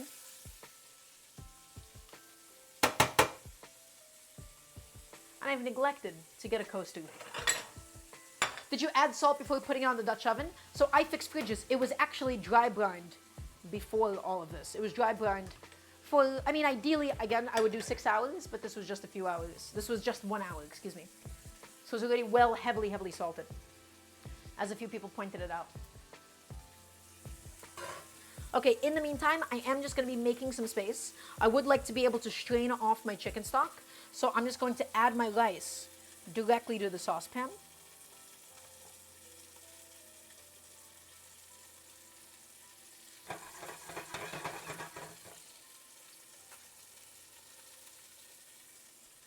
I'm just going to rinse this off.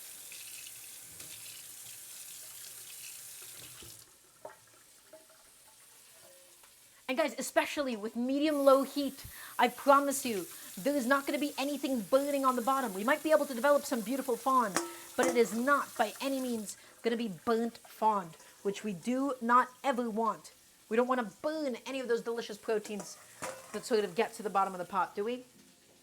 So, let's take it and let's see. Is it any easier to detach? It's almost there. It's going. Just let it be. Let it do its thing. Give it the time it needs, guys. Give it the love it needs. Just moving it around. The chicken is rendering a whole bunch of fat. Rotating it just to ensure even cooking. Okay, cool. In the meantime, while that's going, I think, you know what I can do? I think I should be able to fit this amount of stock into the strainer. Guys, let's strain that stock. All the bones, they gave us so much amazing flavor. They have done their job. Let's just get this stock strained away.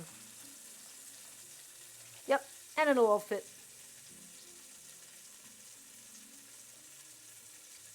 It's golden, it's glistening, it has beautiful color, and it also has beautiful flavor. Wonderful.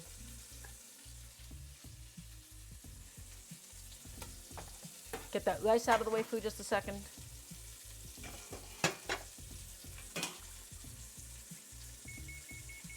The oven is preheated.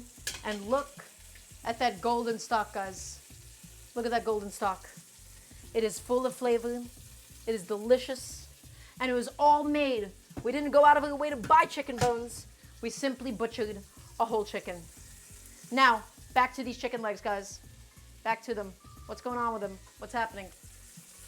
Kate, how are we doing? Actually, sticking more than the usual. I do think I could have been slightly more generous with the amount of oil that I add in the beginning. That's okay. Again, don't force the issue. If you are worried about them developing too much color, you can always lower the heat. And even then, worst comes to worst, silicone spatula to get under it. I think this time around, I just didn't add enough oil to help me get started with the process. But I can already tell that the fond is still golden.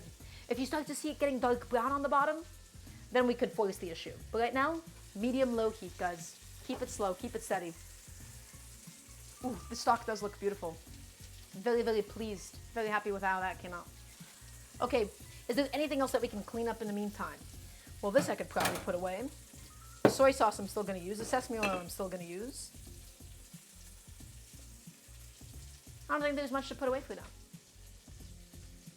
Dump out my trash bowl. I'll wait for all the stock stuff to cool down so I can dump that into the trash as well. This is all going. Give it another rotation.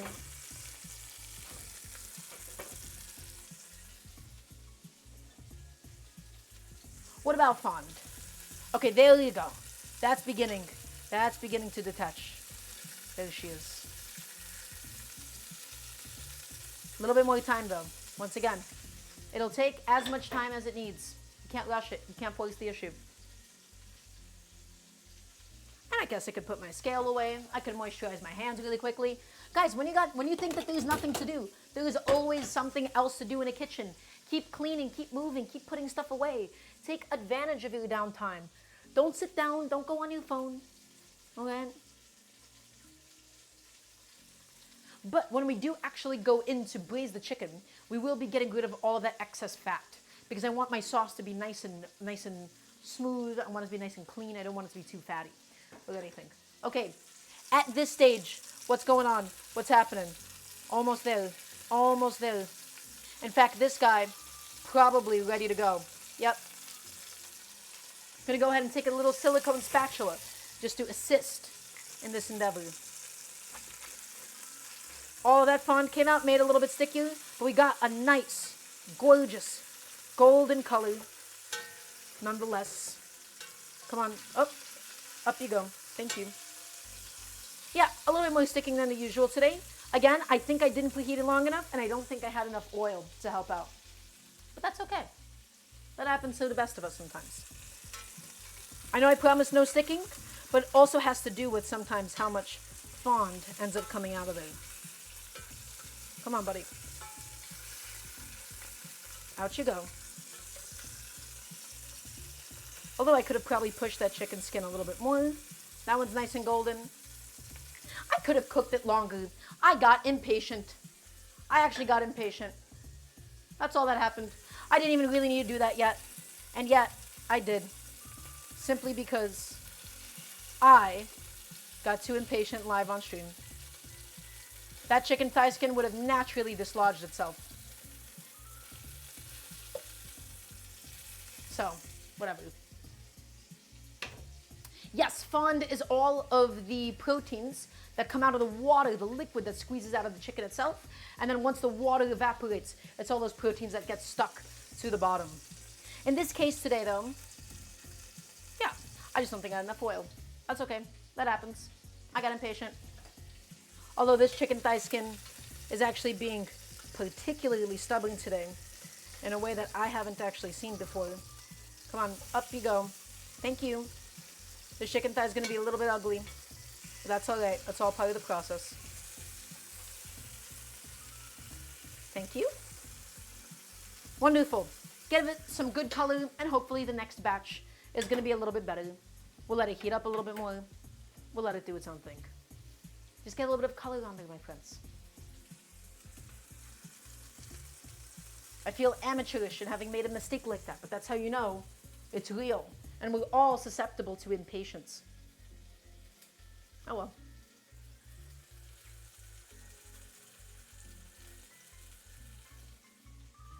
Okay. Hello, my friend. How are you doing? Oh, you are looking excellent. Okay, wonderful. Lovely, in fact. I'm just making sure that there's no chunks, like this chicken skin chunk over here, stuck to the bottom, because that could become a problem in the future.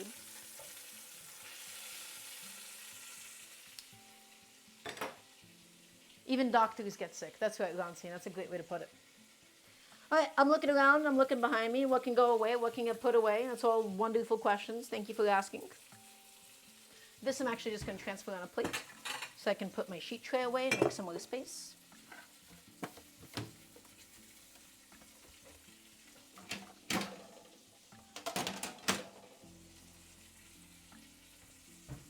Okay, and guys, I will say for just about the first batch of the chicken that it's ready to come off. We don't need too much color on it or anything. I'm going to put it right back onto the same sheet tray with the raw chicken, and that's okay, because remember, it's not even close to being done cooking, my friends. Okay, it's just going to go back on so it can cool down a little bit, just so we have somewhere to put it without using up an additional dish. But again, you don't really need to worry about the cross-contamination or anything, because it's all going to cook for a whole lot longer. So, what ended up happening ultimately, I didn't have enough oil for the surface area of this pan to actually properly cover it.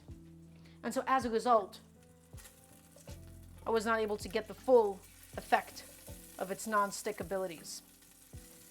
But that's okay. All right. We're going to go ahead and heat it back up. We just lost a lot of heat. We just lost a lot of temperature, okay? So we're going to let this heat back on up. Low, medium heat for a little bit. And we're going to make sure that the oil is nice and hot. And in this time, if the chicken gets a little bit damp on the outside, well, we can just go ahead and get back in there and pat it dry with paper towels once more. For the raw meat, that is. Yes, Askia, I got it. Thank you. I appreciate it. No, sweet. I thank you, genuinely. Okay. I'm just going to pat the rest of the chicken dry. Get it ready. How do I feel about ceramic lined frying pans? Really good question, right, said Rob. My answer is the following. The non-stick coating on the ceramic lined frying pans basically does not last at all. I don't think they have any longevity to them. And I think the non-stick ability is actually quite less than that of Teflon, at least in my experience. Now, I believe that a Le Creuset is also a ceramic. I think it's a glass, technically. Ugh, Paige Scotty, that's a weird question to ask. And the answer is probably half the chat. But I don't know if we'd go into a cooking show and ask that. You know, time and place.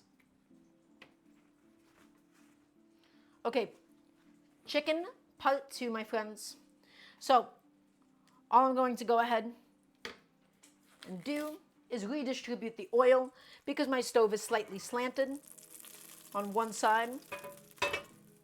And let's get chicken part 2 in there. In she goes. A little bit hotter this time around.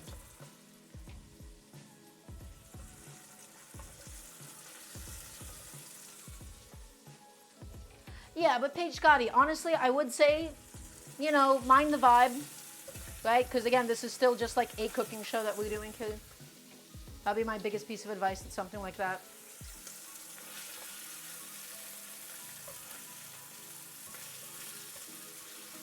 Okay, second batch goes in.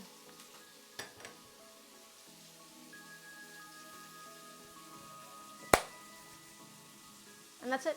Just give it some color, give it a nice good sear, my friends. We're just developing some color, we're developing some fond, we're developing some really lovely flavor on it. And then we'll get it thrown into the oven. We have my stock all set, all ready to go. It is glistening, it is golden. It wants to be made into some lovely dishes today. That is a beautiful stock. It is super, super rich. I can tell how much gelatin is in there.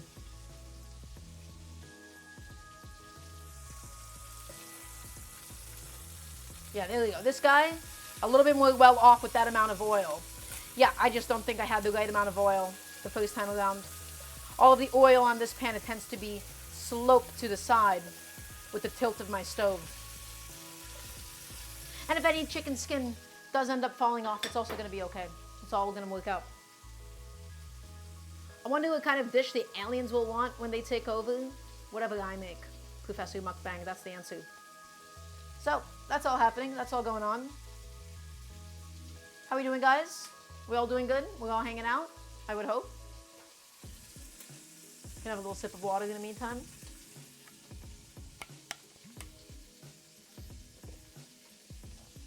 And again, once again, do not worry about this cross-contamination here. Don't sweat it. Don't worry about it. Yeah. So let's do some housekeeping. Guys, this is the Daily Cooking Show. We have gone from 3 times a week to once a week because my goal is to now focus on really improving the quality of the product. If you'd like to keep up with some of the past VODs, you can go to youtube.com/@DaraVods. You can also find a link for that somewhere to Twitch. If you'd like also, please join the Discord. I would love for the Discord to become a little bit more active. You can type an exclamation mark Discord or click on one of the tiles in the About section. We have a lovely community. I know we also have a lot of people who aren't gamers, or like they're not that online here, that sometimes stop by. And if you don't have a Discord yet, this would be an amazing introduction to one, methinks. So, highly recommend that you go ahead and check that out. Okay. Getting some more color. Beautiful. Beautiful. Excellent. Yeah, and once again, if you'd like to support the show, exclamation mark wish list or exclamation mark throne. I have a wish list with a bunch of stuff that we need for the stream, some cooking related stuff, and then some camera equipment related stuff. I would really like to elevate the quality of this into something closer to that of a real fully fledged cooking show.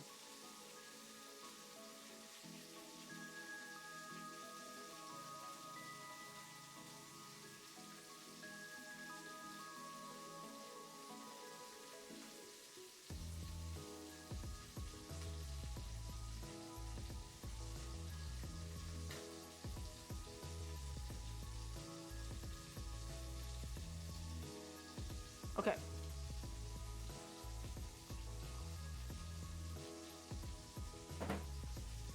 $40.exe incoming. Oh, one day, I'm telling you. I want a better overhead shot. I want a better sink shot one day. I promise. I know I've been promising for a while.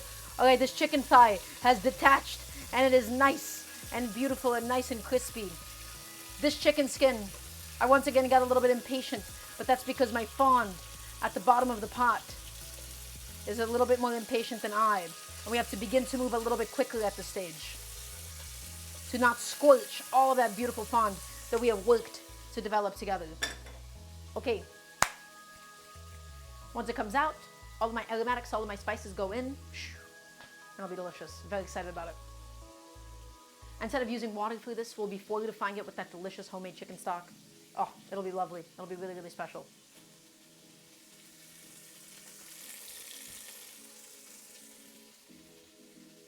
Not much for us to talk about while this is happening. You just have to let the process happen. And the reason why we're searing it, of course, guys, is it helps to just flavor everything else. Because browned food is delicious food at the end of the day. You could just braise it. If you really wanted to and you don't have the time, you could throw all of these ingredients into the pot without browning it, and it would still be delicious. It just wouldn't have as much oomph. It wouldn't be as meaty. It wouldn't be as roasted. It won't be as delicious. It'll still be delicious, but it won't be as delicious.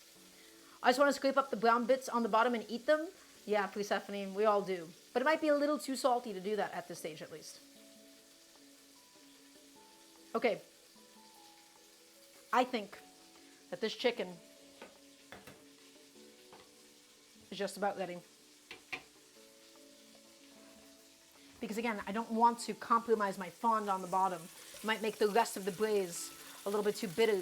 So, what did we learn today, guys? We need to make sure that the amount of oil that we have is proportionate to the size of the pan that we are cooking on. Because if it's too little oil for that size of pan, the food is just going to end up sticking. It's not about measuring it exactly in tablespoons or teaspoons. It is just about making sure the pan is properly covered in oil. Also, trash can cat mom, that's a great question, but we'll get back to that in a second because right now we have some bigger chicken to fry. So, here we go. Here's what's going on. We have all of this oil inside. The oil has a little bit of flavor. It has some of the chicken fat. And guys, the chicken fat is delicious. However, I do not want too much oil inside of my final sauce. I want it to be poured over rice. I want it to be salty. I want it to be smooth. I want it to be meaty. I want it to be elegant. A lot of the flavor is in the fond itself. We are losing out on some flavor by straining out the oil right now. You could save it. You could use it for something else. I honestly think that this is a negligible amount of oil, my friends. So all I'm going to go ahead and do is I'm going to pour it out into a separate vessel, out of sight and out of mind, because again, all of that is in the interest of getting us a really beautiful sauce at the end of the day. So I'm just gonna pour it out into a little container, hopefully without spilling it all over the place. Guys, how do you pour without spilling? You pour fast is the answer. Pour fast, and it won't stick to the sides of anything. You don't have to pat it dry. You don't have to go too crazy. You don't have to go in there with a paper towel or anything. Nothing like that, guys. If there's a little bit of oil, it'll be fine. But pour fast. Okay, now, my friends. Now, we get to build the braise. So look at this. Look at all of that fond on the bottom. We need to properly deglaze it. And how do we begin deglazing it? Well, the answer is soy sauce. We have dark soy sauce and we have light soy sauce. We're going to be using a little bit of both. And how much am I using? I don't know. We will add some in and then we will taste it. Light soy sauce goes in. Dark soy sauce goes in. Wonderful. Next, let's do 2 ladles for now. We'll do more in a bit. We'll do 2 ladles of my chicken stock. It doesn't really matter the order, guys, for something like this, that you choose to deglaze things in. Maybe 2.5 ladles of chicken stock go in. Next, a big swig of Shaoxing wine.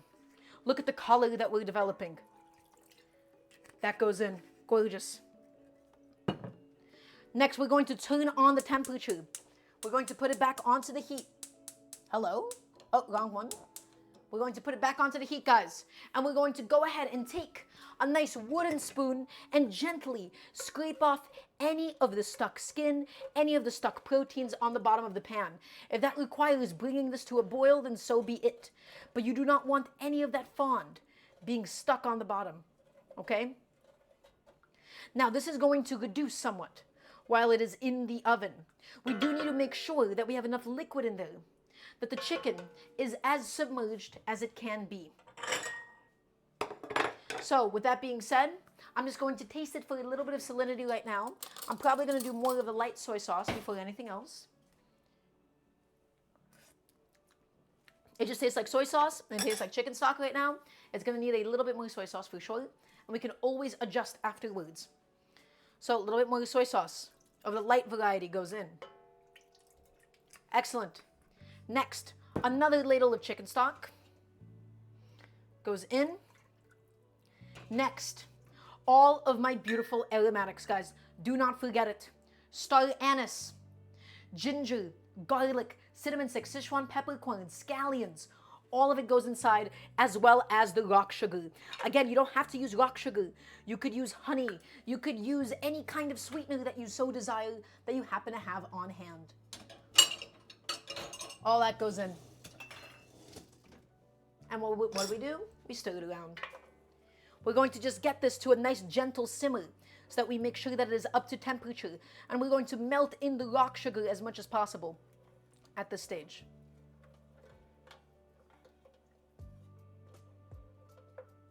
And then I'll give it all a nice proper taste. Once it does come up to that simmer, of course. Look at it. Look how much flavor is in here, my friends. So, Trash Can Mom, you asked any tips to help people properly stir fry / make fried rice. Yeah, stir frying or making fried rice at home, super difficult. I don't make fried rice at home for a reason. Because you need a wok, and then oftentimes you end up overfilling a vessel.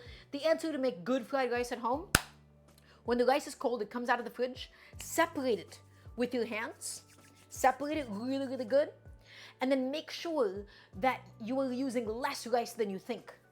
You really don't want to overcrowd a pan. You really don't want to overcrowd a wok or a pot or anything when you're making fried rice. It just does not work out. Okay.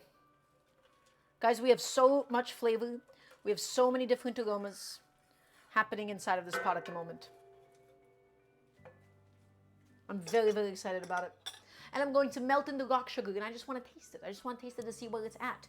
I don't want to taste it and compare it to when it comes out. Okay? And it'll be gorgeous. And if we'd like at the end of it, we could, of course, finish it with some extra cornstarch to give it some viscosity, you know? But I want to reduce the sauce down after it cooks and get it to a point that it could basically glaze the chicken itself. So this has officially come up to a simmer. My rock sugar is melting away inside, making the whole thing nice and sweet, nice and wonderful.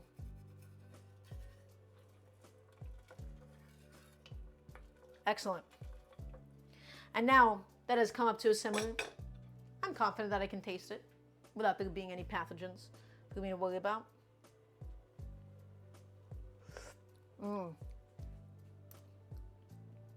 Guys, that is excellent. You know that? Just by itself right now. Ooh. Oh my gosh. Everybody, that is so flavorful. So, in goes the chicken.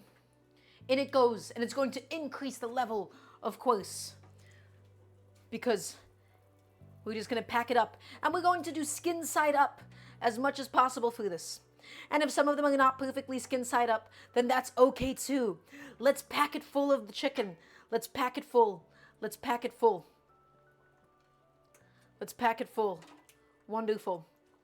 At 300 degrees, these might take anywhere from 30 to 40 minutes or so to get fully completed. And that, my friends, is now perfectly packed all the way through. Hello, need Christmas advice? Excellent time for me to go ahead and answer that question, because guess what? This is going to go into an oven, my friends. 300 degrees, 30 to 40 minutes. But I'm telling you right now, you don't need to worry about overcooking something like this. It's going to be juicy, it's going to be tender, and it's going to be delicious. But the key is to do it 300, not 500, not 450, 300. Cook it slowly so that it is all able to cook nice and evenly. Opening up my oven, getting it into said oven, 300 degrees, my friends, and in she goes. And we tuck her in good night. I'm setting a timer for 30 minutes. And that is my chicken. That's how simple it is. That's how easy it is. When it comes out, we might even reduce it. Getting someone I know a special gift, either a bracelet or a tiara, and you're asking me if you should get them a bracelet or a tiara? I'm not sure what you'd like to know. What would you like to find? What would you like to find out? What answers do you seek, Shimmer? Now, in the meantime, as always, what do? We clean as we go, my friends. This sheet tray that once held the chicken, well, we have no more use for it. Gone. The spatula, gone as well. All of it gone. All of it put away. Nice and easy. So that we have nothing to worry about. And then I'll wash my hands, and we can do the rice, and we can do the stir-fried broccoli rabe, as well as all the extra little fixins that we need for the rice. Lovely.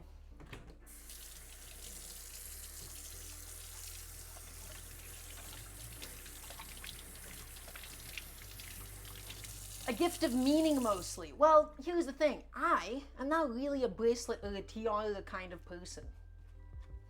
Right? I really wouldn't know what to do with that.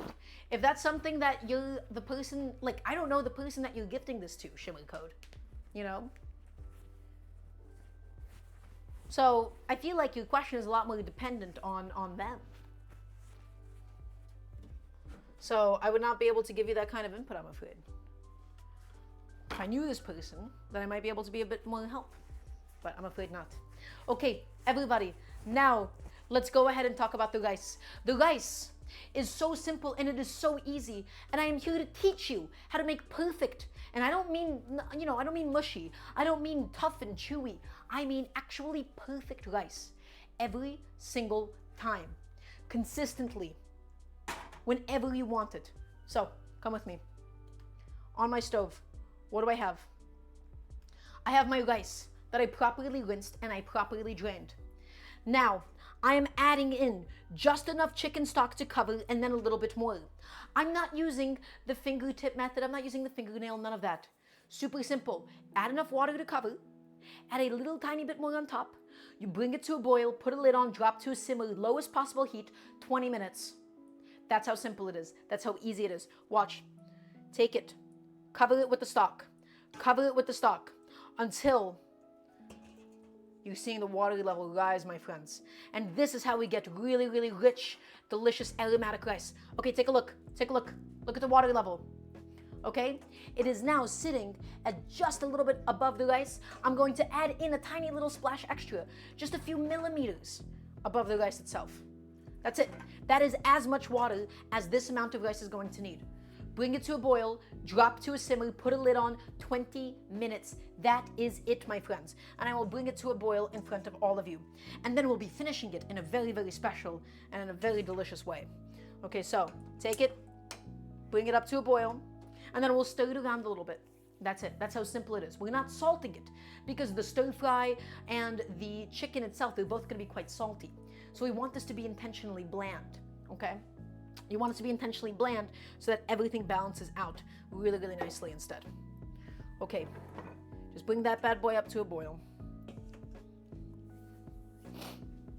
So what else do we need to do? We need to slice the cilantro, we need to slice the scallion, we need to slice the broccoli rabe, and then we'll get to cooking all of that stuff in just a second. So, hi Tugina, what's up?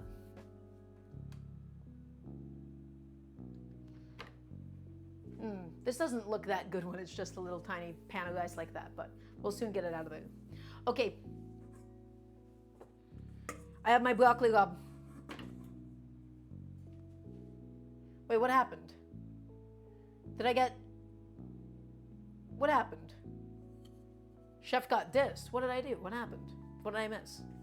I don't need my spider anymore. I'm gonna throw that into my dishwasher while I have a moment of time.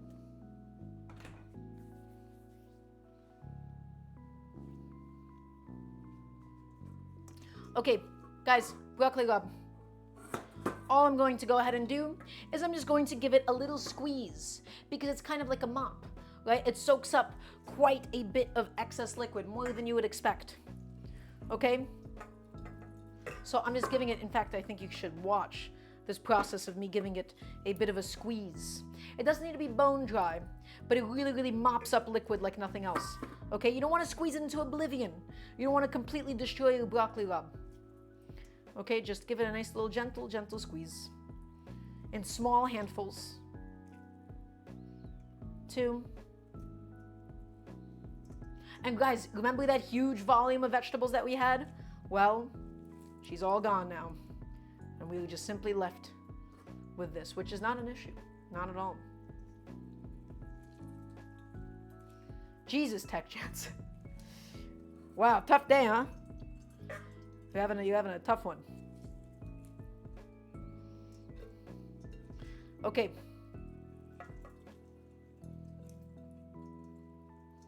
Oh, I see, Tulina. I see. It all makes sense now.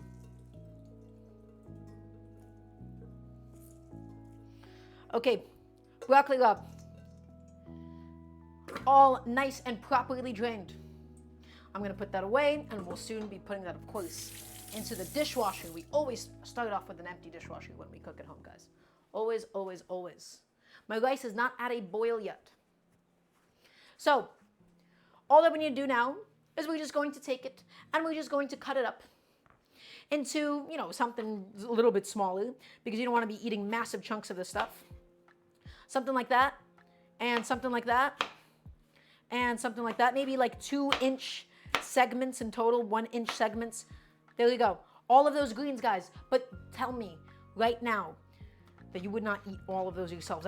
We started off with this massive, massive bushel of broccoli rabe, and we were left with this much, and that is okay. Trust me. They're going to get flavorful, and they're going to get really, really special and really delicious. Now, to the rice. Once it comes up to a boil, we give it a little stir on the bottom. We give it a little stir. Okay? And that ensures what? It ensures that the water flow is going all the way to the bottom and that we're not missing out on any of the spots. So, just getting in there with a chopstick. It's still not at a boil, so I'm not going to mess with it too much yet. Just let it come up. Let it come up, guys. Let it come up. And for now, I think I can also just put my Shaoxing wine away. Have no use for that. The sesame oil, I'm still going to need it a little bit.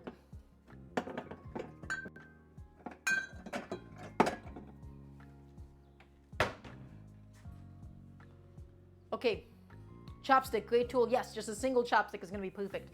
Guys, when you cook this rice, by the way, you do not want to mix it at all. We only mix it in this stage just to ensure good water flow. Once we put a lid on, we do not touch it for the rest of the cook time. We just do not at all. Okay, let it come up to a boil. Let it come up to a boil. It's almost there. It's still just gently simmering. It's almost at a boil, guys. Okay, there we go.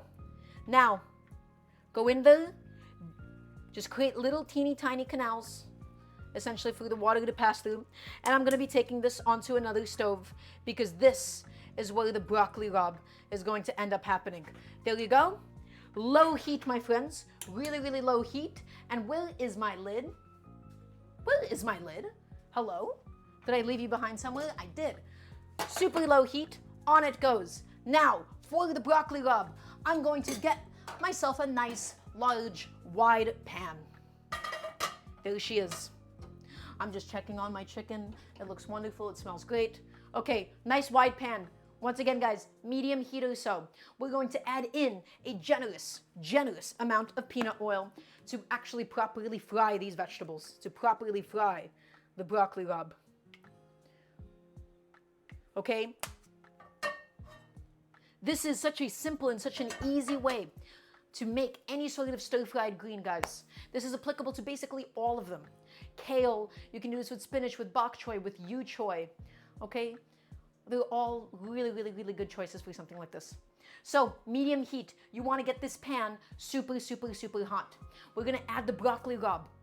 And unlike other vegetables, unlike other greens, we're actually going to cook the broccoli rabe for close to like 10 minutes or so.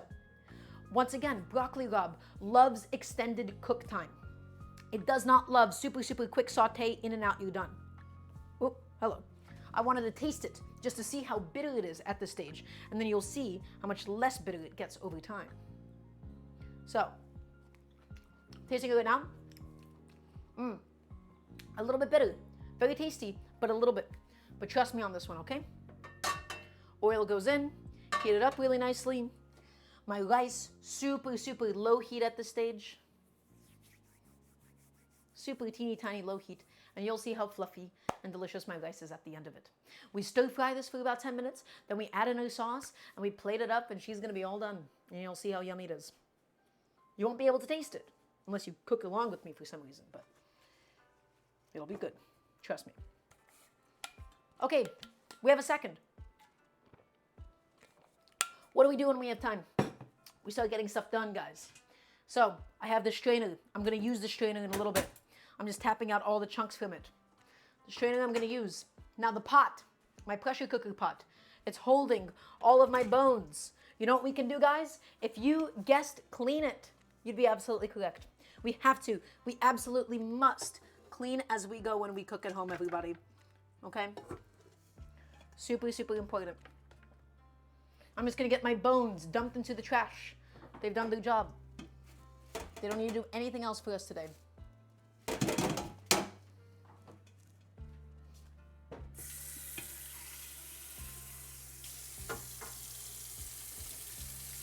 I'm not going to need my colander either, so I'm just going to get that guy thrown into the dishwasher.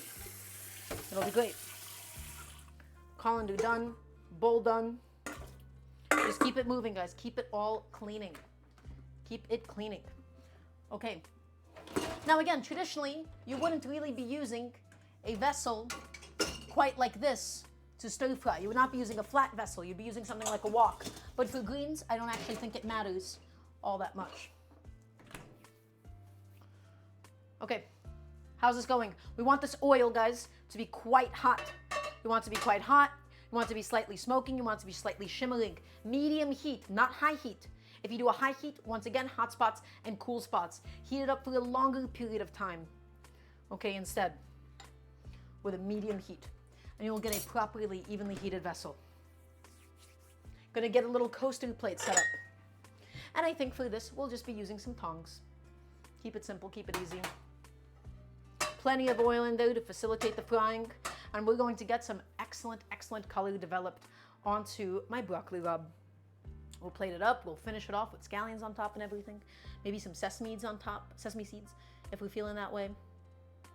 And while that's going, we'll slice the scallions and slice the cilantro. And it'll be yummy.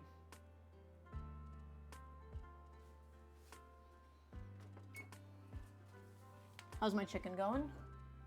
Oh yeah, simmering away, looking beautiful. I don't want to keep opening the oven. I don't want to lose all of that heat that I've built up inside or anything. But I am just going to go in there and just sort of move things around. Yeah, it's all looking good. Okay, wonderful. No need to be impatient. I must remind myself. Chef, what if I hypothetically stole all the broccoli rabe and hoarded it? Alima, I'd be quite upset. I really wanted to be able to cook today. Okay, my oil, slightly hot, slightly shimmering, slightly smoking. I'm going to go ahead and take all of my broccoli rabe. Don't worry about the salt. We cooked it in salted water. Okay, it's cooked in salted water. I'm also going to grab my tongs and make sure it's all nicely and evenly spread out. Break it apart a little bit. And this is the perfect size pan, guys. Look at the broccoli rabe. They have space to breathe. Okay, you want a nice wide pan. You want a lot of space on it, okay? For something like this. If you're doing this in a wok, same thing applies. You want a lot of space. And you want a good amount of oil with which you can go ahead and cover everything. Medium heat. And let it go, my friends. Actually, I have to stop watching, getting too hungry. Bye, Count JP. It was lovely to have you nonetheless. So, remember what I said. This is not like spinach. This is not like kale. This is not like other greens. You want to actually let the broccoli rabe go for quite a bit of time. In my case, maybe in the realm of like 10 minutes or so of pure frying action. Broccoli rabe loves to be tender. It loves to have that bitterness be cooked away. Okay? So just trust this as a process. Excellent. And if any of it is sticking to the bottom at any point, as leafy greens tend to do sometimes, just a wooden spatula helps as much as it can.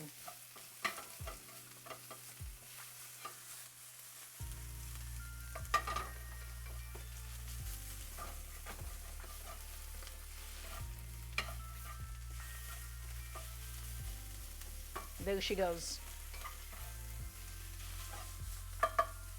That's going to be really tasty. Very, very excited about it. Okay, so we got some time. What do we do? Well, let's slice my scallions. Let's do that. Let's get that done. You can't have, of course, any kind of Chinese food without scallions, my friends. They are the heart and the soul of Chinese cuisine. You see them everywhere. You see them used all over the place. I want some nice big blades of scallions, my friends.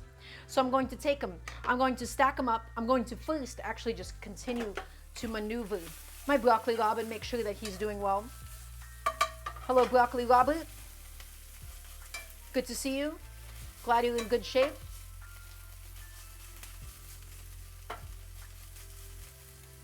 Excellent. Okay, scallions. Take it. Stack it up. We're going to cut it on a very aggressive bias like this so that we get these amazing blades of scallions, just like so. And that will make for an excellent garnish, I must say.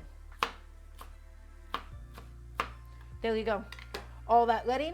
That's going to go on top of each of my dishes today. Wonderful.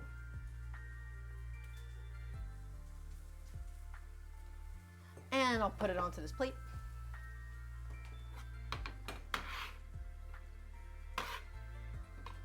There she is. Next, cilantro.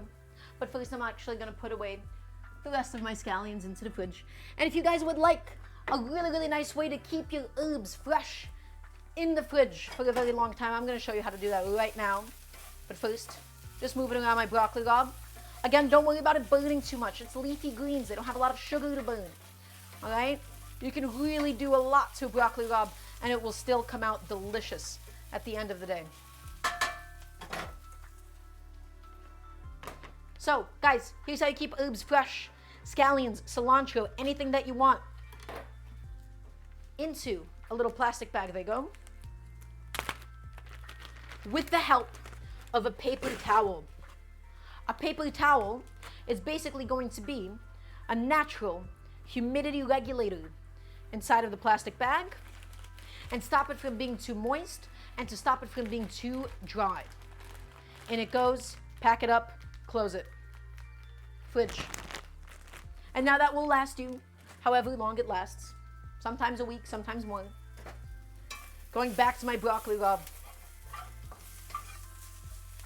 Wonderful. It's looking delicious. I've been playing too much Binding of Isaac, and now my left wrist hurts really, really, really bad. Ow. Take a look at this.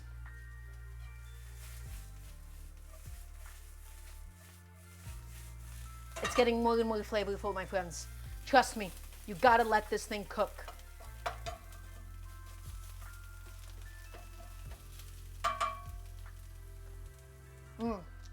Already the flavor, it is getting there.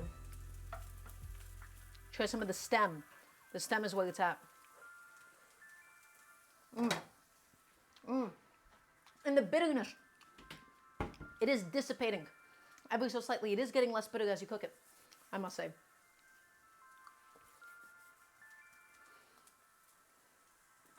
The rice is looking excellent.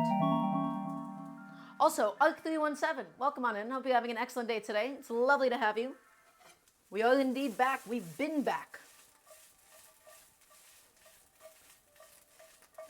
Just push and pull.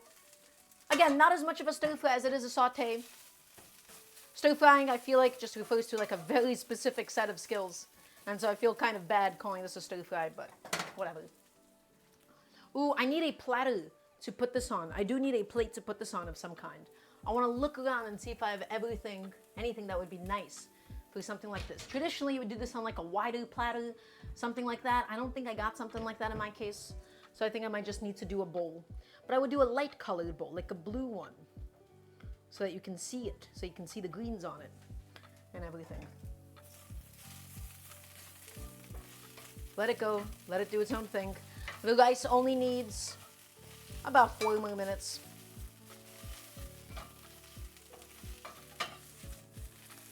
Excellent.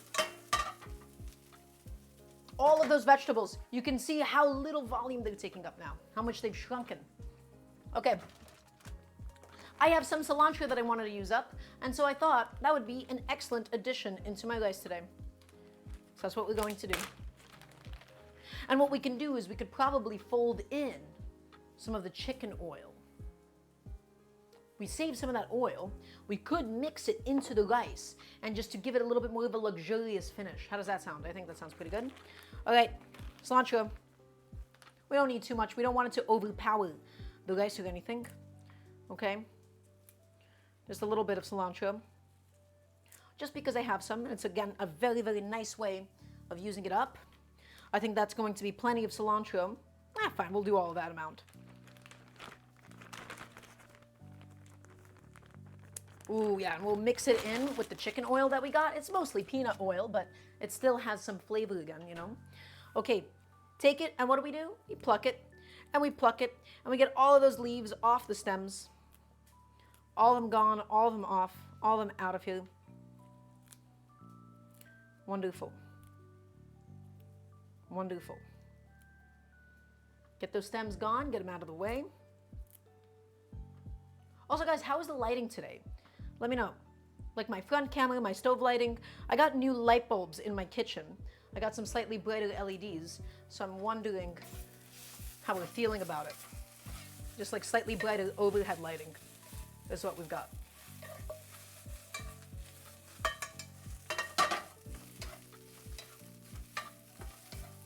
Oh, beautiful. Keep plucking. Looks better? Excellent. If it's better than last time, that's good.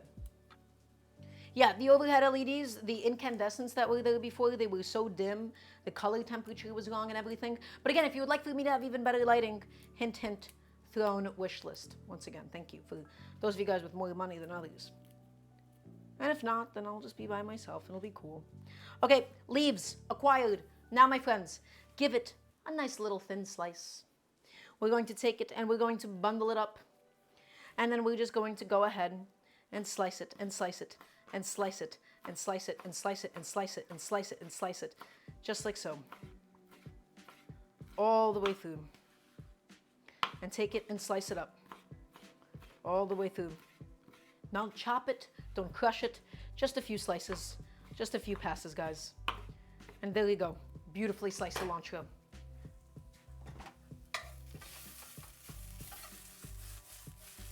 Okay, that's looking good. The rice is looking good. Everything is coming together, everybody. I'm very, very excited to be able to finish it all off. I'm just going to put this right next to the cilantro, or the scallions, excuse me. Wonderful. So, what else do we have left? Well, we still have to actually build the sauce for the greens, for the stir-fried greens, everybody.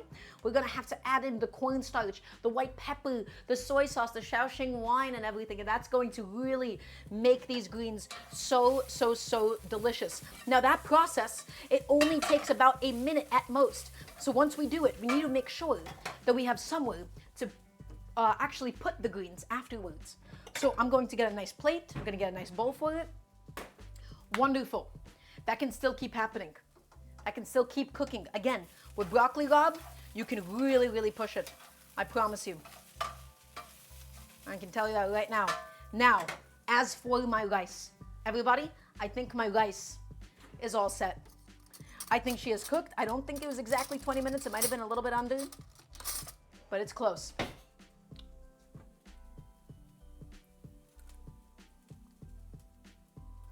Let me taste that.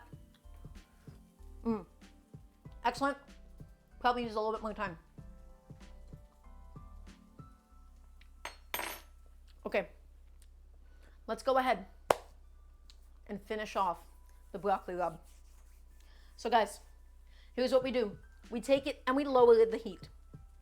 My cornstarch, soy sauce, white pepper, garlic, sesame oil. I'm mixing it all up. I'm mixing it up until it looks mostly homogeneous again. And we add it inside. And we mix it really, really fast, okay? You don't want it to clump. You don't want it to form into like a pancake or anything. You want to move fast. So I'm whipping it up. I'm whipping it up. I'm whipping up the sauce. And I'm making it as close to homogeneous as possible, which can be a little bit tricky when you have oil and cornstarch together. They get all kinds of finicky with each other. Okay. And now, in it goes. Low heat now. Low heat. And move. Move. Ah, I think my heat was too high. My heat was too high, and my sauce has clumped. And I didn't pour it directly over the greens. And instead, I formed a bunch of cornstarch on the bottom. That happens. How do we salvage this? Let's get a little bit of water inside. I don't think this was wet enough. But that's okay. We can still salvage this sauce, my friends. We're not going to try to scrape up the bottom too much, because that's just going to get little tiny flecks of cornstarch in, but that's okay. Don't worry about it. Just trust me on this. It's going to soak it up. It's going to get nice and viscous. And there we go. Now we have a sauce that closely resembles it. I think I might have had too much cornstarch, and I think my pan was too wide. So that was a little bit on me. Too much cornstarch, too high of the heat. We had a whole lot of things happen just now, but that's okay.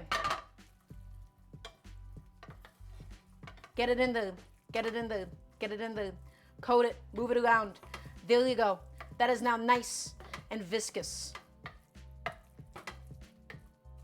Very sticky, in fact. Guys, I think I had way too much cornstarch. 2 teaspoons. Delicious. But 2 teaspoons of cornstarch is actually maybe kind of crazy for the amount that I had here. I think I might have needed something closer to the realm of half a teaspoon. I have no idea why I went with 2 teaspoons of cornstarch. Did I not think it was going to reduce as much? That's just a lot of cornstarch. All right. Well, not ideal, but still very, very delicious. And all of my greens. You can see how much they've shrunken down, my friends. You can see how thick and dense they are, but they're very, very tasty. That I can assure you of.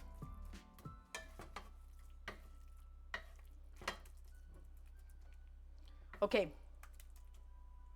So, honestly, a little bit closer in total to the texture of like a cream spinach more than anything.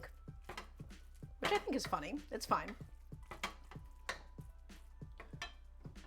Too much cornstarch. That's all. That's okay. It happens. Okay, let's finish it. I'm just going to go ahead and scoop it all out. I'm just going to scoop it out. I'm going to scoop it all out. And we'll just top it off with some scallions. Not my prettiest plate of greens in my life, but it'll still suffice more than fine. Okay, done. You, goodbye. We're done with you. Now for the rice. The rice is perfectly cooked. It should be nice and soft. It should be nice and fluffy, my friends. So here's what we're going to do. We need to fold this rice. We need to fold it in with my cilantro and then also with my chicken oil to go ahead and finish it off. So I'm just gonna grab another bowl. I have a glass bowl here, that'll be fine. It's not like it's ice cold or anything. Guys, here's how we finish the rice. It's done cooking. It's soft, it's fluffy, it'll be perfect. I made maybe way too much rice for the 2 people, but we need leftovers in this household. So in it goes, in it goes, in it goes, my friends. Look at that rice. Perfect, granular, separated, but not raw. Nice and fluffy. But this is the key. When you're done with making rice, guys, you have to take it, you have to scoop it all out. And then we're going to add in all the different mix-ins that we want, but fluffing it up is essential for the final texture. So, cilantro goes in, and chicken oil goes in. And now just mix it through. Mix this stuff through. Look at that rice. Just mix it through, fluff it up, separate those greens. Separate those greens. Wonderful. Separate them. That's it. Oh, hello. Sorry about that. Didn't mean to hit you guys. There she is. Give that a little taste. Give it a little taste. Delicious. Aromatic. Flavor of the chicken stock coming through. It's not salted. It does not need to be. Perfect. Very, very excited about it. Guys, cover it with something. You can use foil. You can use a lid. I don't really have a lid for this bowl, so I'm just going to use like a pot lid or something. And then my braised chicken. That bad boy has got to come out of the oven because she is done. And she is all ready to go. Also, thank you, Slippy, for the sub. Thank you, thank you. Okay, everybody, let's take my braise out of the oven. And I'm pretty sure that at this stage, it should be cooked all the way through. It braised, it simmered away.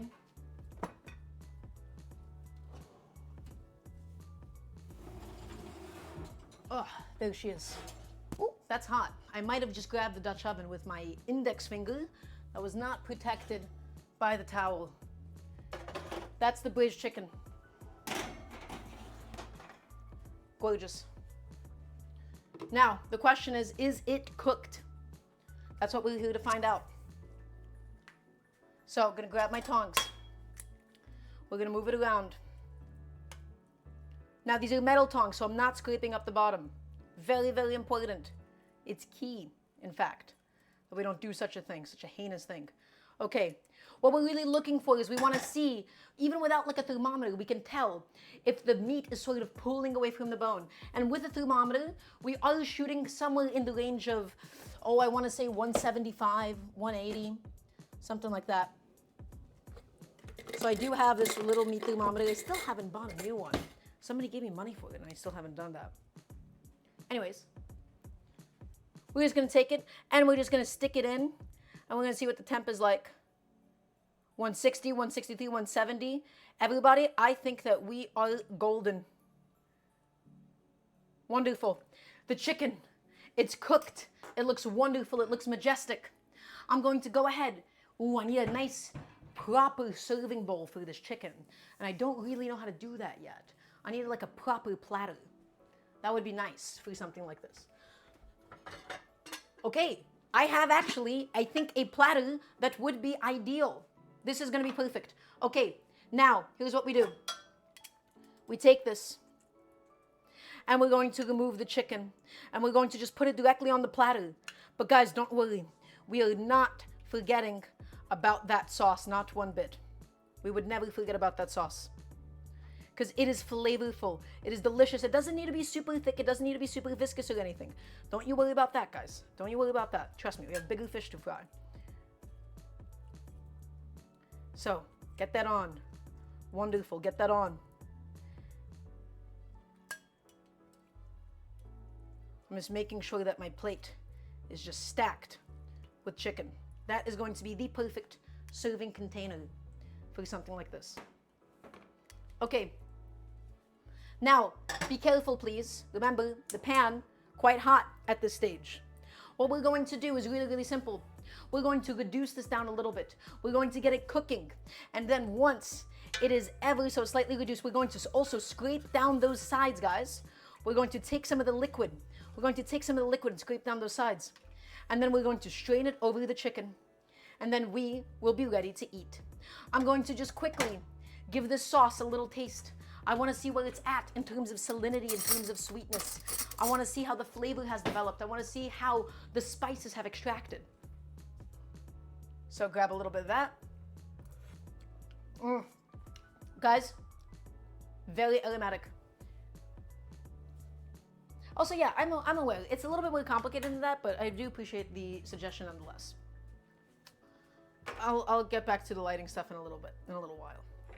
Okay, I'm gonna make space, guys. I gotta clear stuff away. I'm gonna get rid of the sesame oil. I'm gonna get rid of all the extra sauces that I don't need. I think in terms of seasoning with the soy sauce, it is spot on. Excellent. Now my pan that once held the rice, it's gotta soak in that water now. Lovely. Sesame oil, that can get put away. Also, thank you so much for the sub to M Drive. Really, really appreciate it. We have a hype train off of that. Wonderful. I don't really know how to get hype for a hype train on command or anything, but that's okay. All right.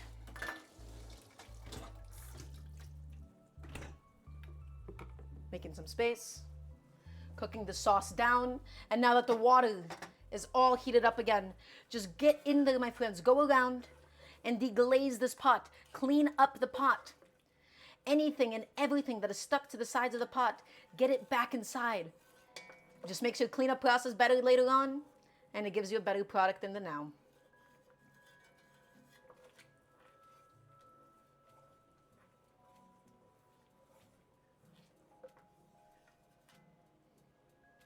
The chicken is tender. The chicken is perfectly cooked. This is just going to reduce down. It's going to concentrate in flavor. We're going to keep tasting it until we get the flavor intensity that we desire from such a dish.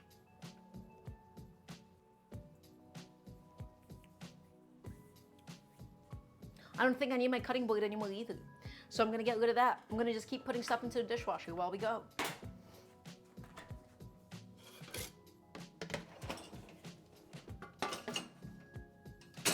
Excellent.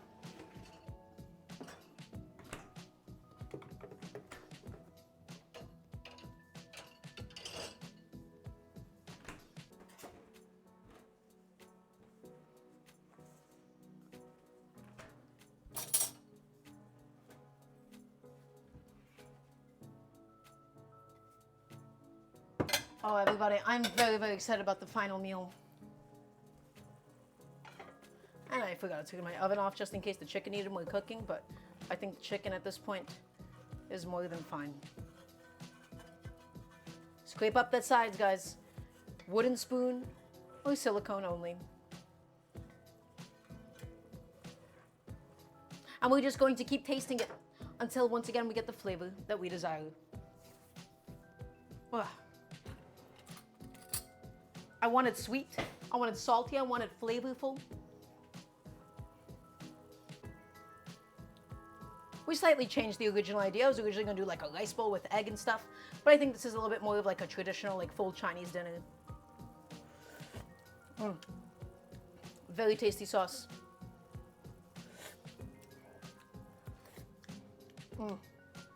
Wonderful. Very, very good. A little bit more reducing. Let's intensify it. Oh, some chilies would have been good in here too. But guys, I'm telling you, all of the spices, they're really coming out, all the different flavors that we have. The star anise, the Sichuan peppercorns especially, the ginger, the cinnamon.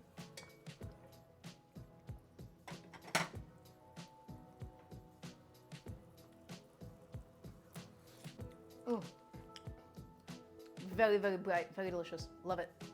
Very happy with it. My rice has just been steaming away this whole time. Let me taste the rice as well. Rice is perfectly cooked. And it's got that like chickeny bite at the end of it. Has that flavor that you're looking for. Okay.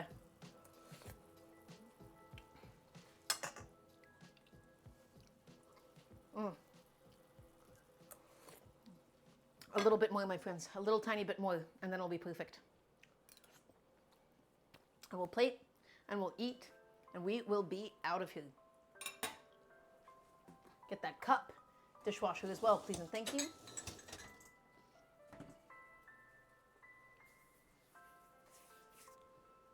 How's everybody doing? Is everybody keeping up? I know we got a little frantic there for a second. Everything just got kind of done at the same time. I'm a little upset about my greens. Ultimately, what happened there, I just had way too much cornstarch. I think I made way too much sauce for that amount of greens, but that's okay. I really did not expect the broccoli rabe to reduce down that much. But also my proportions look just way off. Usually that is the ratio that I go for. I think I just needed more water. More water would have really, really solidified it, but that's okay. Okay, let's taste that again, yeah? See how it is.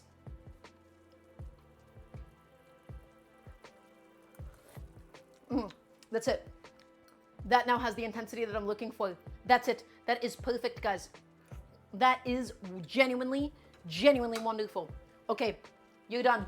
Kill the heat on it. It's just as sweet as I want it, just as salty as I want it. That is gonna be perfect, especially over the rice. So, here's what now needs to happen. We need to strain this over the rest of the chicken, my friends.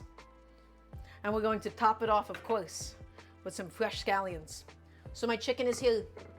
My strainer, where is it at? Hello, my friend. This is gonna be awkward to do. I wanna do directly over, but alas, my life is a little bit more difficult.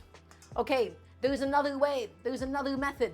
I have a super, super tiny baby metal strainer that is of this size. It's super tiny. The question is, will we be able to get it inside? Will we be able to land it? Everybody, let's find out with maybe the ugliest technique of all time. We might make a mess, but I don't think we will. I could have strained it out into a separate container, but, you know, I don't want to do that. Okay, pour fast and with confidence. Okay, how do we do? Completely down the sides and on my stove. Lovely. That's exactly what I'm talking about. That's the kind of mess that we are known for on this channel. And I just dropped some more on my stove. Okay. So guys, you know what the lesson of this is? You know, maybe you should actually strain this out into another vessel, like, you know, normally. That would be good, I think, personally. That would be like a good thing to do so you don't have to clean up like me. I get impatient, okay? Leave me alone. We all get impatient sometimes. Me, when I cook, too often, actually. All right, fine, I need another bowl. I'll get another bowl.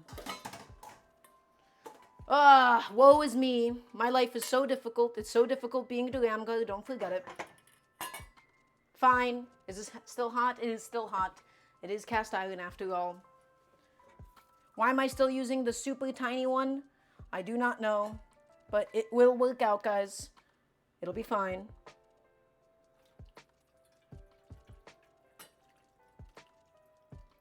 Most of it totally missed the strainer, so I've defeated the point of using one altogether, and it has once again dripped down the sides. But we're getting there, bit by bit. We're somehow getting it done. I don't fully know how. I should have probably just put it into the smaller bowl instead of keep trying to pour it through my Dutch oven. That would have been maybe the smarter play. But that's okay. Today we're not thinking very well. There you go. Fine. That would have been easier the whole time. Whatever. I'm over it. I'm over it. I'm not thinking about it anymore. Okay. Let's play. So, guys, I have this beautiful chicken dish, yeah? It is saucy. It is glorious. Let's make it nice. Let's make it look nice. How do we make it look nice? Paper towel. Let's wipe down the side. There we go. I think that's a little bit better now. How do we make it look nice? A little bit of scallion all the way around. How much scallion? I think a lot of scallion, actually. That's it. Look at that beautiful, beautiful thing of chicken, guys. Wonderful. Okay. Now, my greens, my plating on the greens, guys, I gotta say not my best. So we don't really worry about it too much. Last but not least, rice into a nice proper rice bowl. Something pretty, something cute. I have a bunch of cute rice bowls, guys.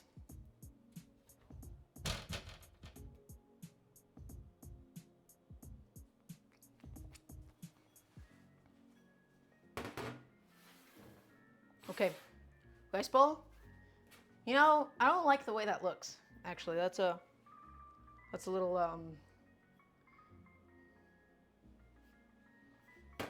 sorry.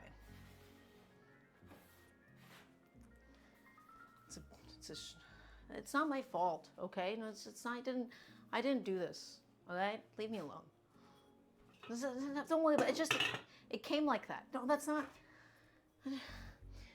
Never mind. Rice. Rice in the rice bowl. Yay! You can't see anything anymore. Wonderful. Rice in the rice bowl. Although not a rice bowl dish by the end of it, actually. We just ended up making a full dinner. Not exactly what I originally had in mind, but that's okay. And now let's make it look nice. How do we make it look nice? We pack it in. Let's take a little spoon.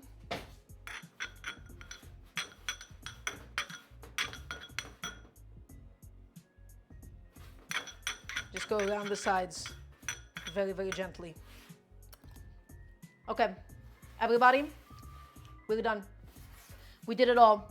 We have all of our different dishes today. Chicken rice, greens, and braised chicken. Everybody, if you are currently watching, I want to hear one more resounding yes, chef, from each and every single one of you. Please and thank you. I want to make sure that you're all here. I want to make sure that you are all with me, because it is now time for us to do our recap. 3 dishes today. First, let's start with the star of the show. We have this incredible, gorgeous soy braised chicken. We deboned, we butchered a whole chicken. We got the legs, we got the thighs. We took the bones, we made a chicken stock. We took the legs, we took the thighs, we dry blended it with salt. We seared it off in a little bit of peanut oil. Got a nice beautiful color on it. We added star anise. We added Shaoxing wine. We added in so much good stuff. We added dark soy sauce. Oh, wrong shot, excuse me. We added dark soy sauce. We added light soy sauce, star anise, sichuan peppercorns, cinnamon, and rock sugar. And we sealed it off and we let it braise beautifully. And we got this incredible sauce that we let reduce, and we topped it off with scallions. Now, as for these greens, maybe not the most appealing in the world, but we had some broccoli rabe. We blanched it, we sauteed it for a good amount of time, and then we finished it with cornstarch, with sesame oil, with some white pepper, with some garlic, okay? And a little bit of soy sauce as well. A lot of flavor, really, really nice and thick and delicious. And then everybody, last but not least, some haiga rice. Look at this stovetop cooked rice, and yet it is beautiful, it is perfectly done, it is granular, it is separated. And we finished it off, we cooked it in the chicken stock. We finished it off with some chicken oil and some fresh cilantro. And now, my friends, I am going to take a few photos before I dig into all of this because, well, I need to. I think it's important that I take some photos for my online brand, okay? It's not easy being a content creator, I suppose. In fact, what I could even do is I could hold up without this spilling. I hope, how far can I go? Something like that. Let's see how far I can go. Let's see how far I can go without it spilling.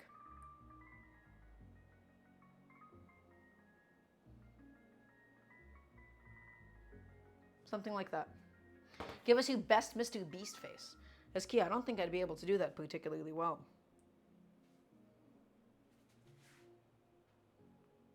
Okay, and now let's get it over the rice, because you can't have something like this without a rice bowl, my friends, without a bowl of freshly cooked rice, yeah? So let's go ahead and grab a nice proper chicken thigh. There she is. And then let's go ahead and drown it with this sauce that we have. And let's just pour it over. Again, it's not super viscous, but that's okay. It doesn't need to be super viscous for something like this. It's a braise. It's really, really simple home cooking, guys. Get some of that scallion on, of course. Get all of that sauce, and you want it soaked. You want it soaked into the rice, yeah? All that flavor. Wonderful. And I'll take another photo of it, just for good measure, just so that I hopefully, because I couldn't do anything last time. With my plating last time around, I couldn't get anything done. But this time around, it might be a little bit different. Okay. Cheers, yeah? Let's have a nice little bite. Ooh. It's a big piece of chicken. I might have wanted to consider cutting it up, but. Mmm. Mmm. Mmm. Mmm. Mmm. Guys. Mmm. That's delicious. Mmm. It's salty. It's sweet. It's tender. It's aromatic. Mmm. Mmm. Mmm. Mmm. Mmm. That's good. Mmm. That's excellent, in fact. Oh, yeah. Wow. And now, let's have some of the greens. Again, maybe not the most sightly greens in the world, but very delicious as well. A little too much cornstarch, but that's okay. Mmm.